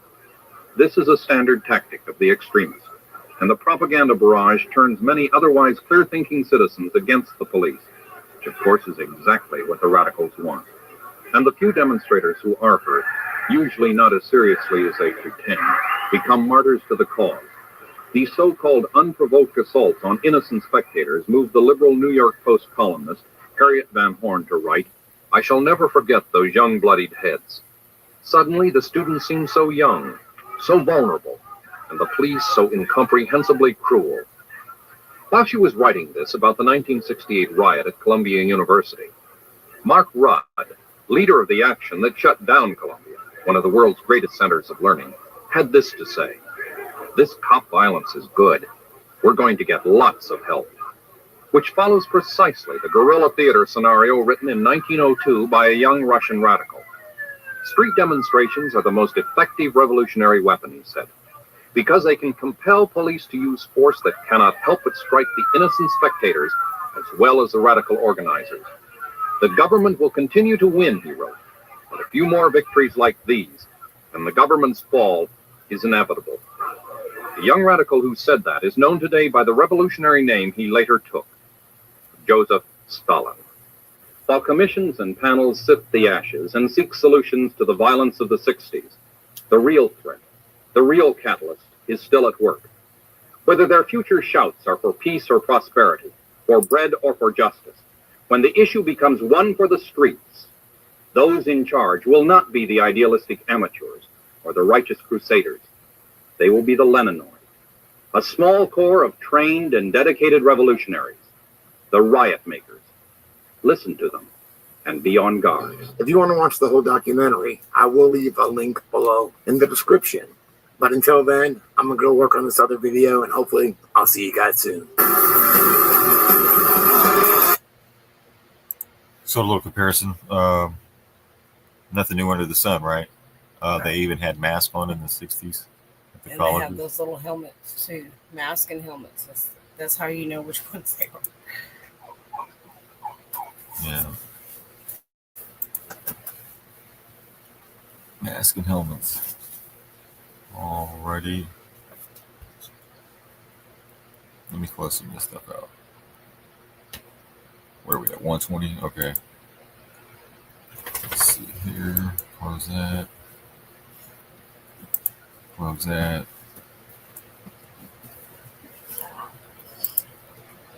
Close that. Close that.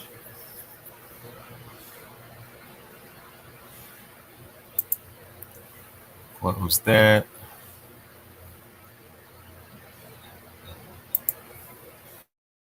And close that. Close that.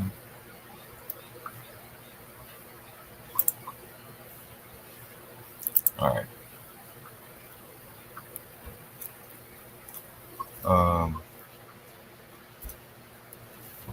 Let's see what else here. What other?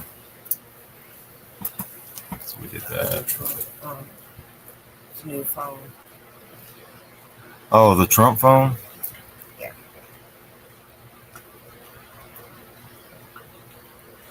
All right. So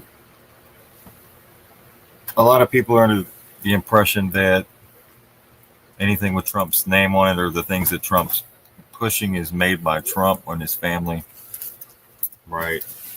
Right, and it's not. It's licensed out. See, the Trump Organization is privately owned by Donald Trump. It serves as a holding company for most of Trump's business ventures and investments, with around 250 of its affiliates and subsidiaries using the Trump name. Donald Trump joined the organization in 1968, being leading into 1971, renamed it around 1974, and handed off its leadership to his children. So his children are running the organization, not Trump. But then they lease it out to other companies to use their name. So, like the new Trump phone is actually owned by, it's not Trump, it's T1 Mobile LLC.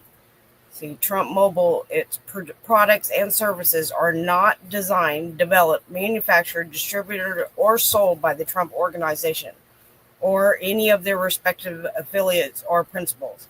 T1 Mobile LLC uses the Trump name and trademark pursuant to the terms of limited license agreement, which may be terminated or revoked according to its terms. So it's not even Trump. They're just using his name. The company for the new Trump phone, Trump Mobile, is T1 Mobile LLC, which is out of Florida. And I try to look that up. And they're newly licensed. They don't even have an EIN number yet, which is kind of strange.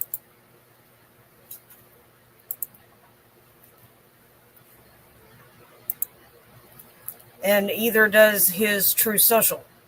His True Social is owned by Trump Media Technology Group, which is owned by 0.1% in institutional investors, 53.13% insiders, and 46.87% retail investors. Vanguard Group is the largest institutional shareholder, holding 4.48% of DJT shares. Saba Capital Income and Opportunities Fund is the top mutual fund with 0.07% of its assets in Trump Media Technology and Group shares. So they also, True Social merged with Digital World America Acquisition Corporation. And yes. And that one, let me find my vein. Where is it? Okay, here it is. This one. Okay. Oh, the blue one. Digital World Acquisition Company. DWAC. Yes, That's the WAC. Is a special purpose acquisition company established to merge with an acquire company in the telecommunication sector. It is publicly traded under the ticker symbol DWAC on the NASDAQ. Okay, their shareholders is Trump and Media Technology Group, ownership 49%, Nomura Securities 5.5%, Citadel Advisors 4.2%, Vanguard Group 3.8%, and BlackRock Inc. 3.5%. So you have two of the largest groups out of three. You got State Street, BlackRock, Vanguard, right? Yep. Shareholders, Trump Media Products. That's who took over. Oh. That's who merged with True Social. Okay, this is True Social. True Social merged into Digital World Acquisition Corp.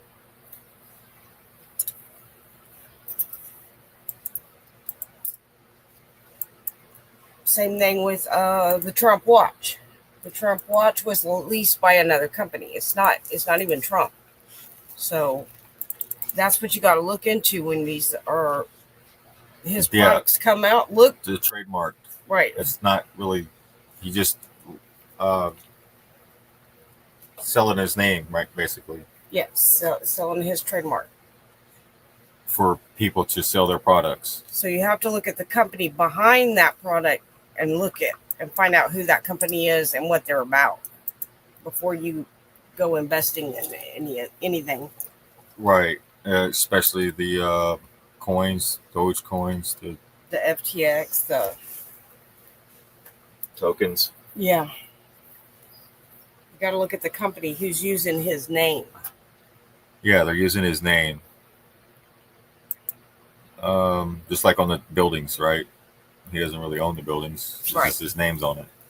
Right. Right. Trump time. A mistake on a Donald Trump keepsake might be funny to some. But it wasn't a laughing matter for the So company. here's an example of the products. I'm not saying they're all like this, but this is just obviously not the right watch that they've ordered for $600. Who paid more than Ad right there with Trump's video. He'll even do that. But again, It's AI, it looked AI generated, but they can use his name and his likeness. So It's they for sale.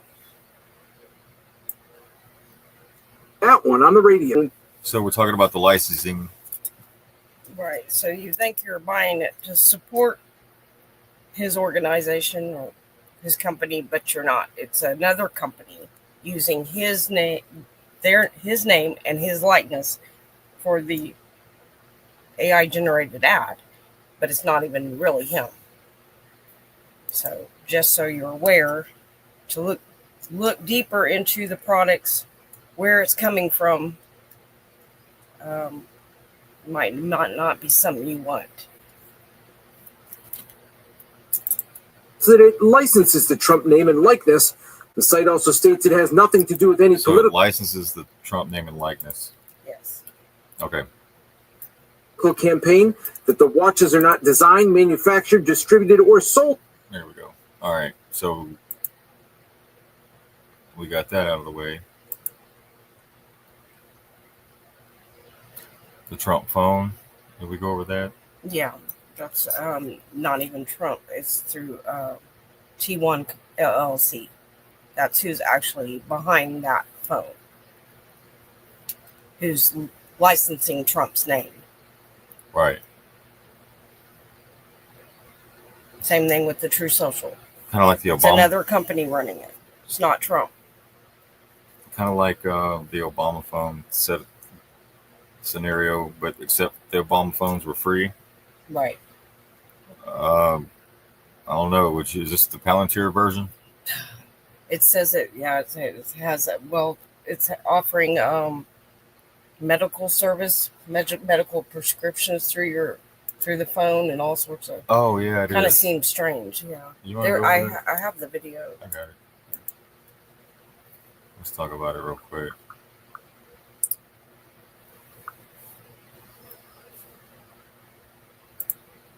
So the Donald Trump clown show. That's good. $99 gold handset.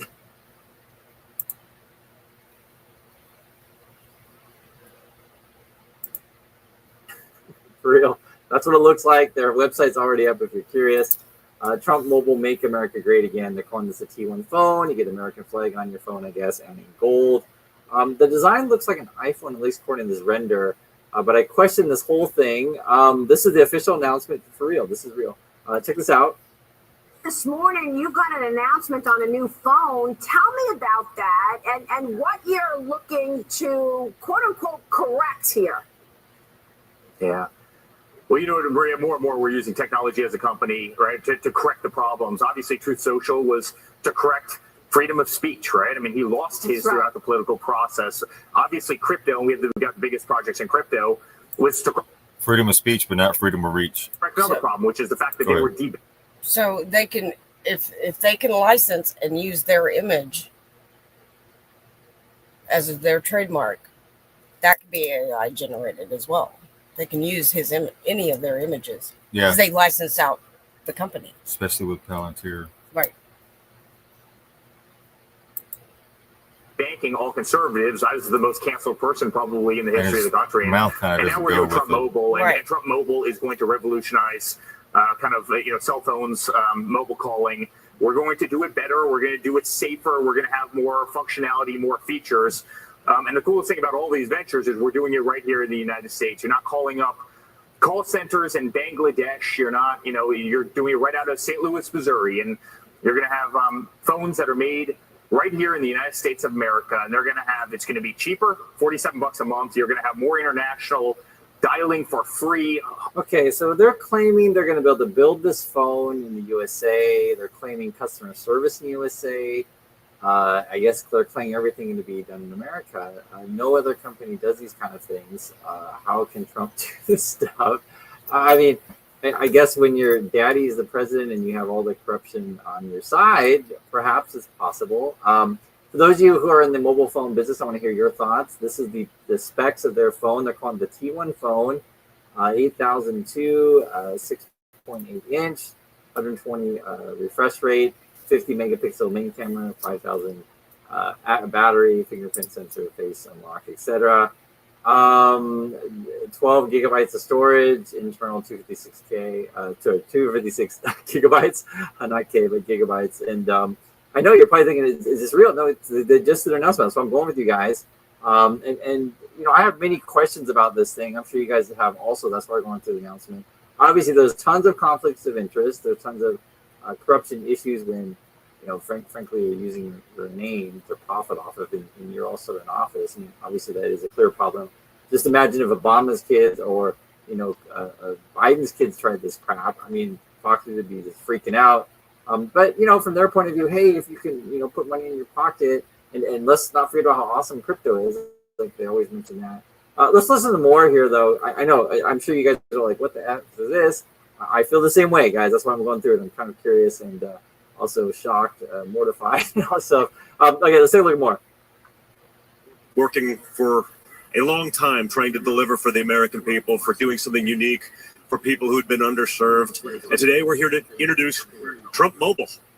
We've partnered with some of the greatest people in the industry to make sure that real Americans can get true value from their mobile carriers. A big part of what we've done right now in the world has been focused on technology for people who've been underserved, whether that's been in crypto or anything else. But one of the... They keep mentioning crypto, which is obviously a big scam, of course. You guys know that. Melania's got a coin. Trump's got a coin. They host, you know, dinners where they sell, you know, access to the White House, basically open bribery, open corruption, open laundering. Here, Trump Mobile, the 47 plan, they're going to price this at $47.45, and these are actually their real advertising. So, Trump called crypto a scam 4 to 5 years ago. So again, we get into the likeness. If Trump's name can be licensed out, who's behind all these things? That's what you gotta ask. They can use his likeness and his name, his voice, yeah, all that. Image, yeah, likeness. So, what if he's not around? What if he's somewhere else? Not here. And these companies are using his name and profiting off of it. Who's their target for this stuff, guys? Seriously. I mean, I guess MAGA is like, maybe for MAGA, that's their aspirational pictures. Why choose Trump Mobile? That's their, for real, this is all from their website, how ridiculous this stuff is. They did find some people to partner with. We heard listening to their partners a little bit. Themselves and what we're going to be providing. We're not only going to be doing wireless service, we are going to be doing phones that we are going to build in America. Our call center is based in America, and we're focusing on really making these programs great for American people so that we can actually deliver something to them that they normally don't get, and that's service with a value. Well, when you say build, that means that the parts are already made. Yeah. So you're just putting it together. So now you're still having... So as you see our plan, okay. These are talking about his plans. There it is right there. Again, this is all taken from their website. I was just looking at it today. The thing with the Made in America stuff, I mentioned this several times in the channel. This is why you want to regulate these things, because what does it mean to be made in America? Does it mean that you're putting in the final screw in America, but all the parts come from somewhere else? Does it mean that maybe you're just, you know, putting the last piece of tape on the box, right? Or are we defining Made in America as literally all the parts, all the raw materials and everything, all the labor is going to be done in America? Is that really possible? I mean, none of the other carriers or you know, companies do this. So, you know, how are they going to pull it off? That's what I was saying with regulation, where, you know, maybe they can get passed through the regulators and, you know, sort of misrepresent how things are done. They're claiming also, I think this call center where you're going to call is going to be in Missouri, St. Louis, Missouri, I think is what they said. And then they have other things planned. In my opinion, it looks like they're going to go after your data. And I think they're also going to partner with insurance companies, is what it sounds like to me, and then figure out ways to, sell you whatever stuff, be it pharmaceutical things, be a competition to CVS or something. Listen to this. I know I'm going over a lot, but, because you're like, how does this grift work? Let's listen to some more here. At Trump Mobile, we're going to give our end users a much better experience. We're going to include, as Pat said earlier and Don had said earlier, telemedicine. So this way, if you have an issue or a problem, you use your Trump Mobile phone. You make a call to a doctor that's available to you 24/7, 365. That doctor. Did you hear that? Telemedical. So they're partnering with the medical. They're partnering with Big Pharma. Yeah. To keep you hooked up to the Big Pharma and the doctors and their system, et cetera, et cetera. All right. Yesterday that there was I hit the wrong button. Hold on. There we go. In my opinion, it looks like they're going to go after your data. And I think they're also going to partner with insurance companies, is what it sounds like to me, and then figure out ways to, sell you whatever stuff, be it pharmaceutical things. Let's listen to some more here. All right, here we go. At Trump Mobile, we're going to give our end users a much better experience. We're going to include, as Pat said earlier and Don had said earlier, telemedicine. So this way, if you have an issue or a problem, you use your Trump Mobile phone. You make a call to a doctor that's available to you 24/7, 365.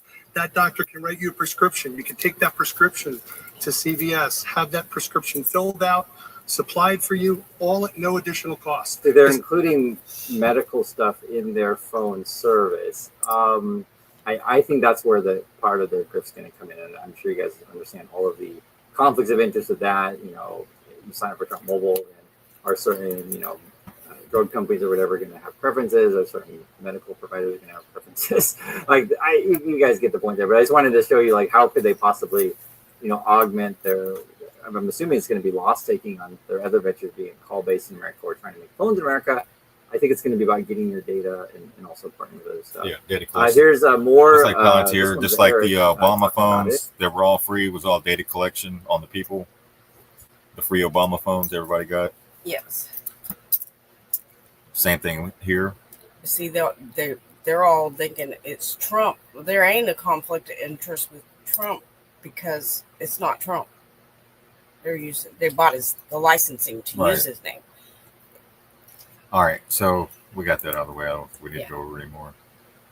So it's just to be made aware, not to say you don't not to get it or anything like that, or to get it in either direction. I could care less. Everyone has free will.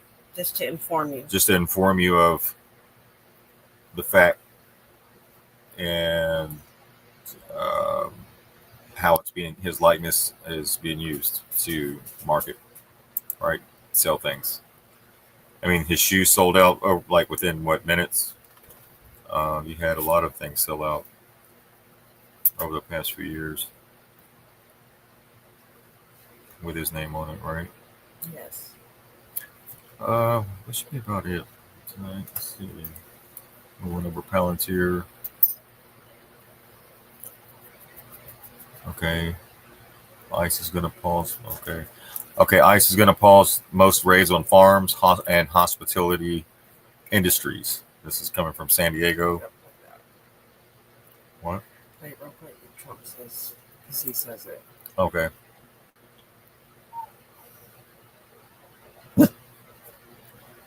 Okay. So he's not going to do the farms or the hotels and eateries, restaurants. A small clip.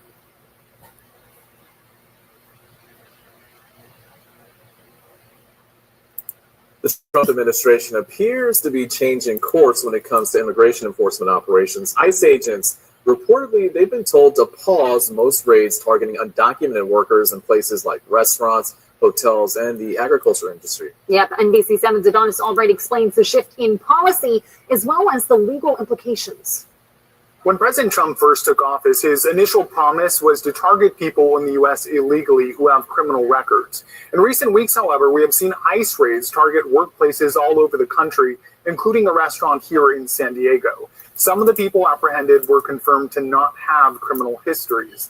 This updated guidance also seems to go back on the Department of Homeland Security's directive to make at least 3,000 arrests per day. The New York Times reports this latest guidance was sent in an internal email on Thursday by a senior ICE official. In it, ICE agents are instructed to pause raids and arrests in the agricultural, hotel, and restaurant industries. That will come as welcome news to a lot of San Diego businesses. Agriculture and hospitality are critical businesses to the San Diego economy. The email further clarifies that investigations involving human trafficking, money laundering, and drug smuggling in these industries will still be carried out. ICE agents are also reportedly being told not to arrest non-criminal collaterals, people who are undocumented and have no criminal history. A lot of my coworkers are calling out, they're not coming in. A lot of them are not showing to work. Video from Ventura County last week shows ICE agents chasing farm workers through a field. If I can only describe a word about how we're feeling right now, I would say we're really afraid. The next day, President Trump signaled there would be policy changes. Our farmers are being hurt badly by, they have very good workers. They've worked for them for 20 years. They're not citizens, but they've turned out to be, great. And we're going to have to do something about that. In the 2024 election, rural voters overwhelmingly voted for President Trump, even more so than his numbers in the 2020 election. San Diegans in those industries, and there are a lot of them, should be somewhat relieved. But understand that guidance is subject to change at a moment's notice. Guidance that earlier this week, California Governor Gavin Newsom called a win. Adonis Albright.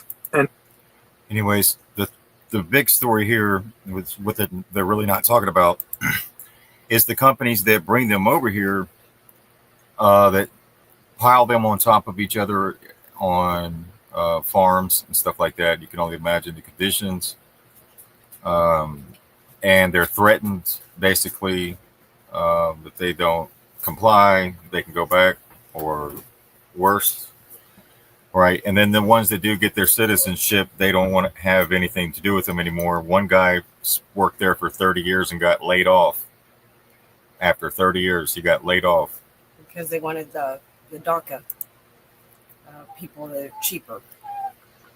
Yeah. Yep. So, yeah, once you're there for a while and you're making, decent money, then they could just replace you with somebody coming across the border that can work 3 times as less, probably the money, and even harder because once the older you get, the less, I guess the speed isn't the same, so to speak, that they're used to. Like, it's like trading out an old horse. Right. Let's see. That's it. I was going to show. I could talk more about the conditions. We'll do that on another show, but the conditions that these people are put under when they get here and how they're treated is inhumane. Yeah. I mean, that's the real story that's taking place in the background that most people don't see. They say they're taking your jobs, but I don't think, we don't appreciate, through all the propaganda, we don't appreciate the people that from the very, when you go shopping at a grocery store, those fruits and vegetables that are sitting there didn't pick themselves, right? Right. And I think people forget. Same thing with the truck drivers, their contribution to the society. If truck drivers stopped delivering food and supplies, the stores would be empty, and we would all starve. So basically, everybody plays an important part. It's just when somebody higher on the totem pole has you attacking somebody lower on the totem pole, then more than likely you're being manipulated by somebody higher on the totem pole, which is where we're at with the billionaires because it's profit, right? They don't want to pay American wages, and they don't have to deal with the benefits and the health care and all that other stuff. Right. And So it's greed. It's corporate greed. And the people that you think are running things are not there's people behind them. If you know their name, then they're not them, because you will never know their name.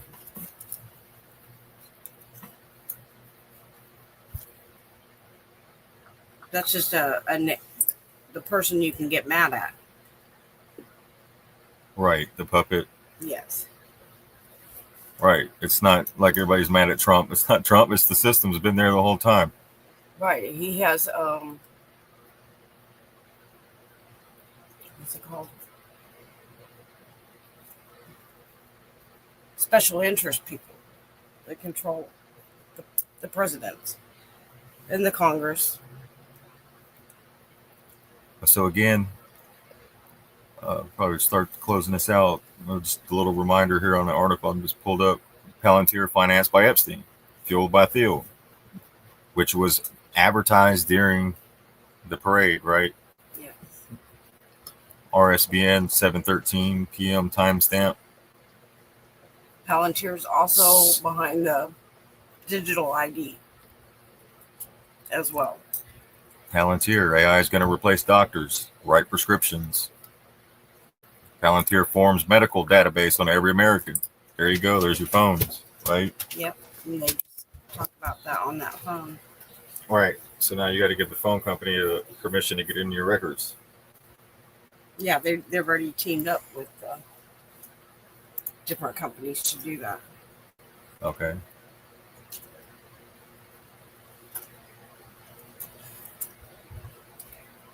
All right. I think that's about it. It says, we are transcending. We are trans-ending, right? We're ending the trance. We're waking up. It's not pretty, but be grateful that you were chosen to wake up. Because most people are just going to sleepwalk right through it.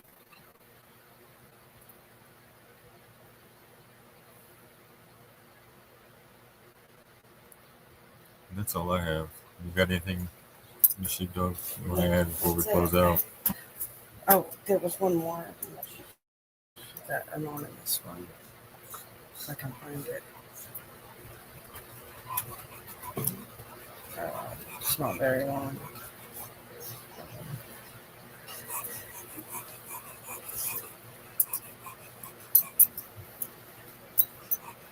That's it. I'll just go ahead and close it out. Let's see. Yeah, I was going to open this AI Substack, but it's taking forever. Alrighty. So we covered that. ICE and the veteran that got arrested. We got to play this. On the eve of the big parade and celebration, people were also protesting and police were making arrests. A group of veterans and their families gathered in front of the U.S. Supreme Court. They demanded the taxpayer money that is being spent on the parade and to put U.S. troops in Los Angeles be used instead for housing, health care, and food. News 4's Jackie Benson is live on Capitol Hill tonight with the very latest. Jackie? Well, Sean, this was an extremely passionate protest, and some of those who gathered here went across to the U.S. Capitol afterward. I think we have some video to show what happened over there at that point. It was provided to us by the organizers, a group called About Face Veterans Against the War. Now, Capitol Police say they made 60 arrests for unlawful demonstrations. That's the guy they've been looking for. Well, that also goes back with that protest. That's They would send somebody to get arrested while the cameras are filming to provoke everybody else and get them all mad. Yeah. See?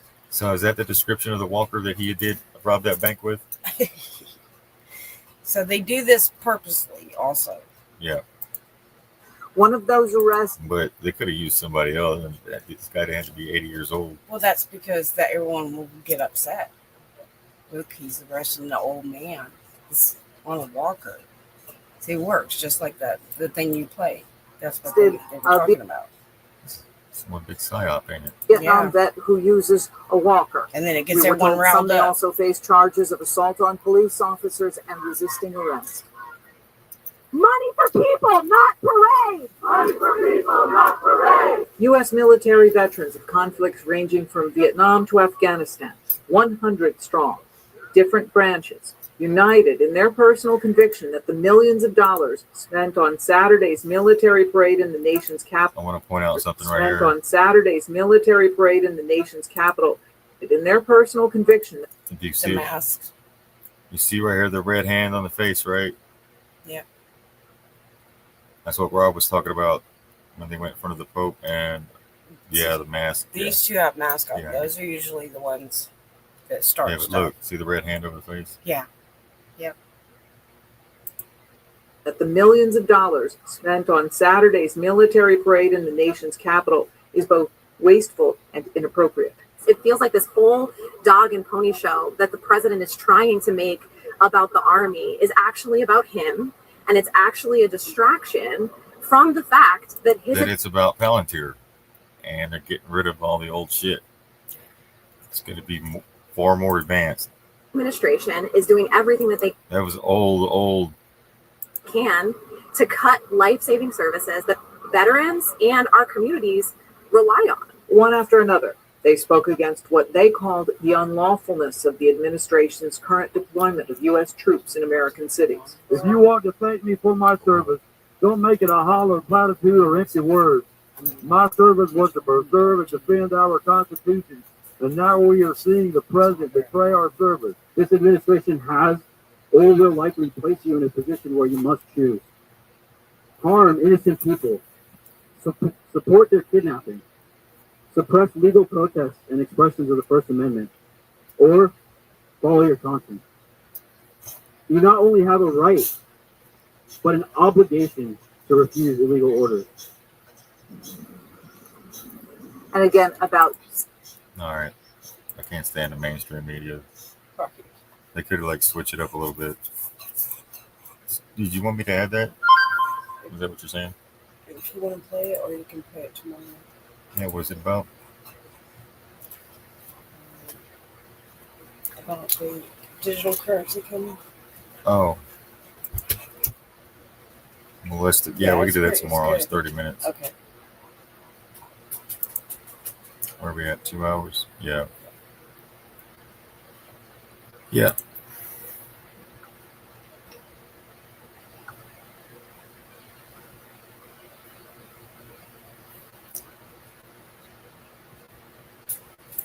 What were you saying, the sheepdog?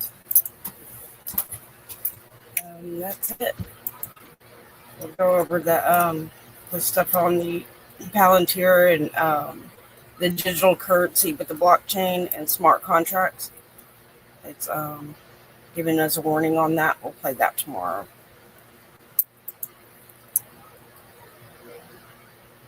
Yeah, smart contracts. So again, that's just to sum it up.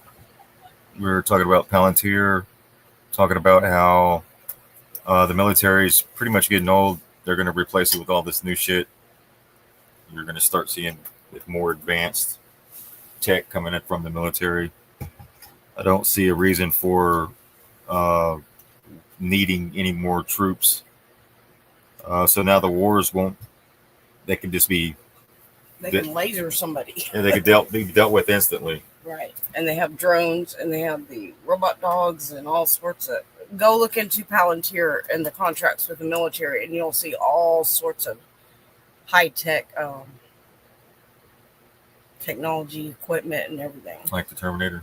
Yeah. I mean, they have some things that are called the Titans, and doesn't that sound like something from a movie, right? The Titans. But it's all biometric, all very high-tech stuff.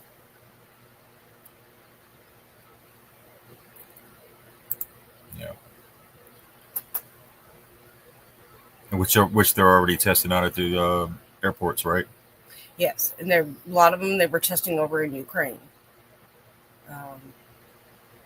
Palantir stuff is over there right now, or has been over there. They were testing it out on them.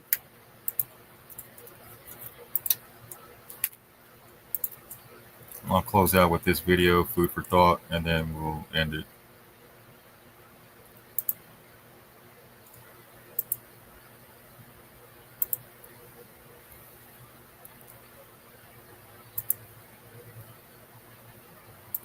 On a regular basis, somebody will say statism is inevitable because it's just human nature.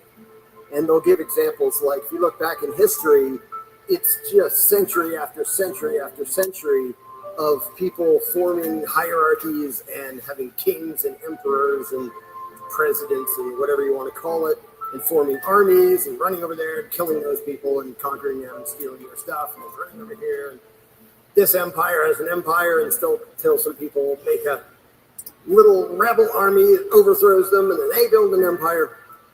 And so I understand and I sympathize with people who think that it's just human nature, that authoritarianism is just going to happen because it's wired into us. And if I thought it was actually wired into us and sort of biologically inevitable, I wouldn't bother trying. But it's not at all inevitable. So I wanted to quick talk about the things that are and aren't human nature that people often mistake for a predisposition to authoritarianism, because it isn't at all that.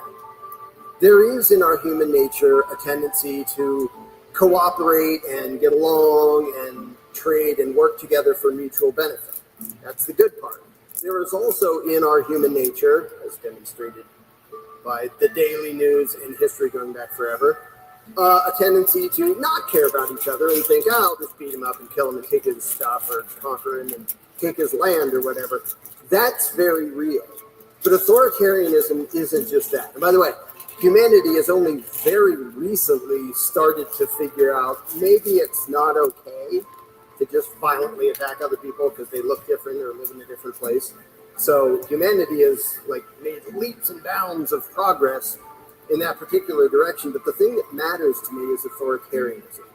And to confuse people's tendency to want to cooperate and even to have a leader and someone to follow, to confuse that with authoritarianism is a massive mistake. And I totally understand why it would make some people go, it's hopeless, you're never gonna get a society without a ruling class. Actually, it's 100% inevitable, and human nature is going to do nothing to stop it. And here's a very simple example.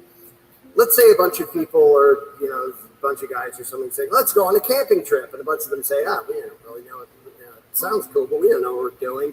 Have tents. And one guy says, well, I go camping all the time. I own a bunch of tents. I know a great place to go. I know where the trail is. I know all about it because I've done it a million times. And the other ones say, okay, well, sounds cool. We'll come along. We'll go along. You're in charge. When they say you're in charge, and that's something that, things like that happen all the time and have happened forever. When they say you're in charge, they don't mean henceforth you're allowed to violently dominate us in any way you please. They mean we're going to voluntarily and by consent agree to follow your plan and work together and do what you say up until we decide not to. Because until we decide not to is pretty fundamental to actual peaceful coexistence. So when people do that, you can say, well, that's a hierarchy and that's a leader and people want a leader. In a lot of cases, people do want a leader, but a leader is not at all the same thing as a ruler.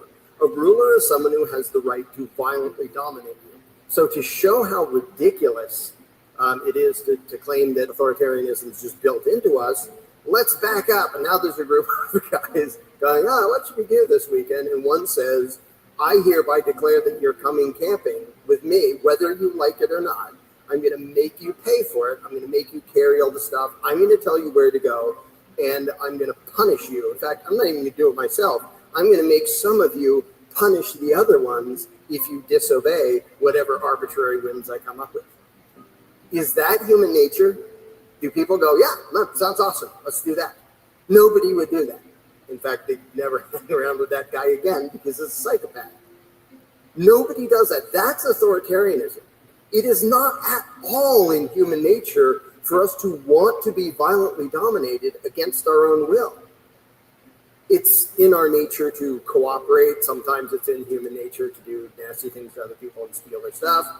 But the idea of subverting your own free will and conscience to that of a ruler is absolutely contrary, not just to the human species, but to every species pretty much.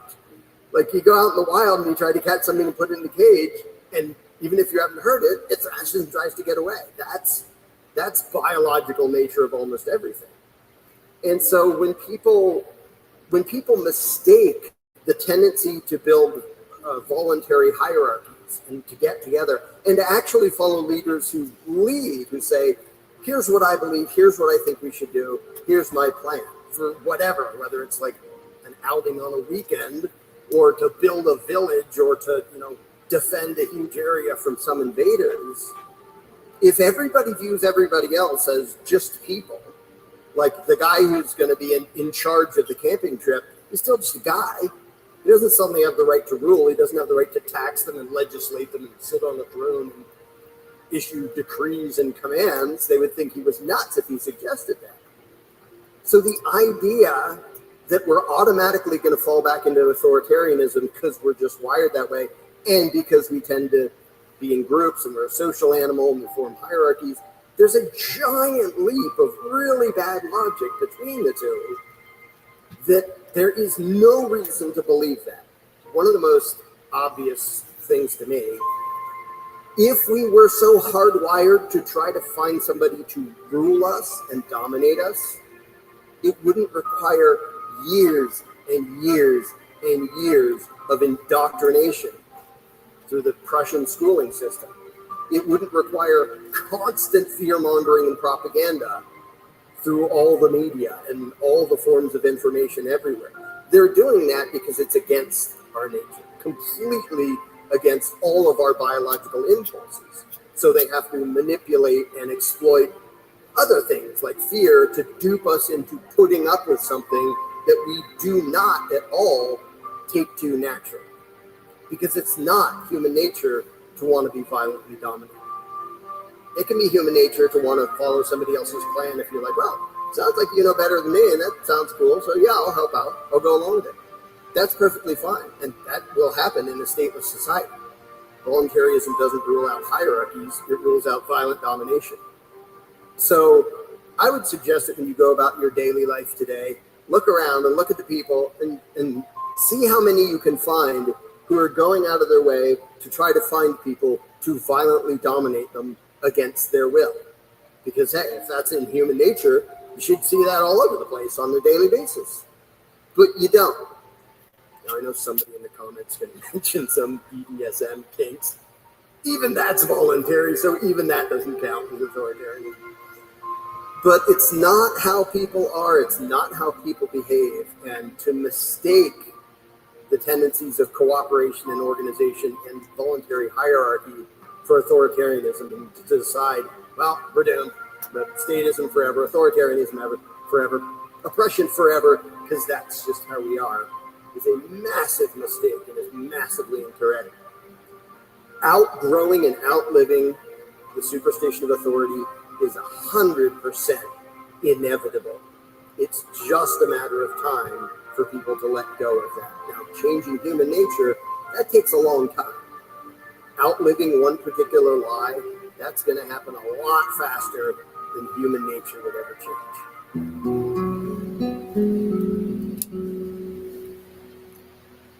And that's all, folks.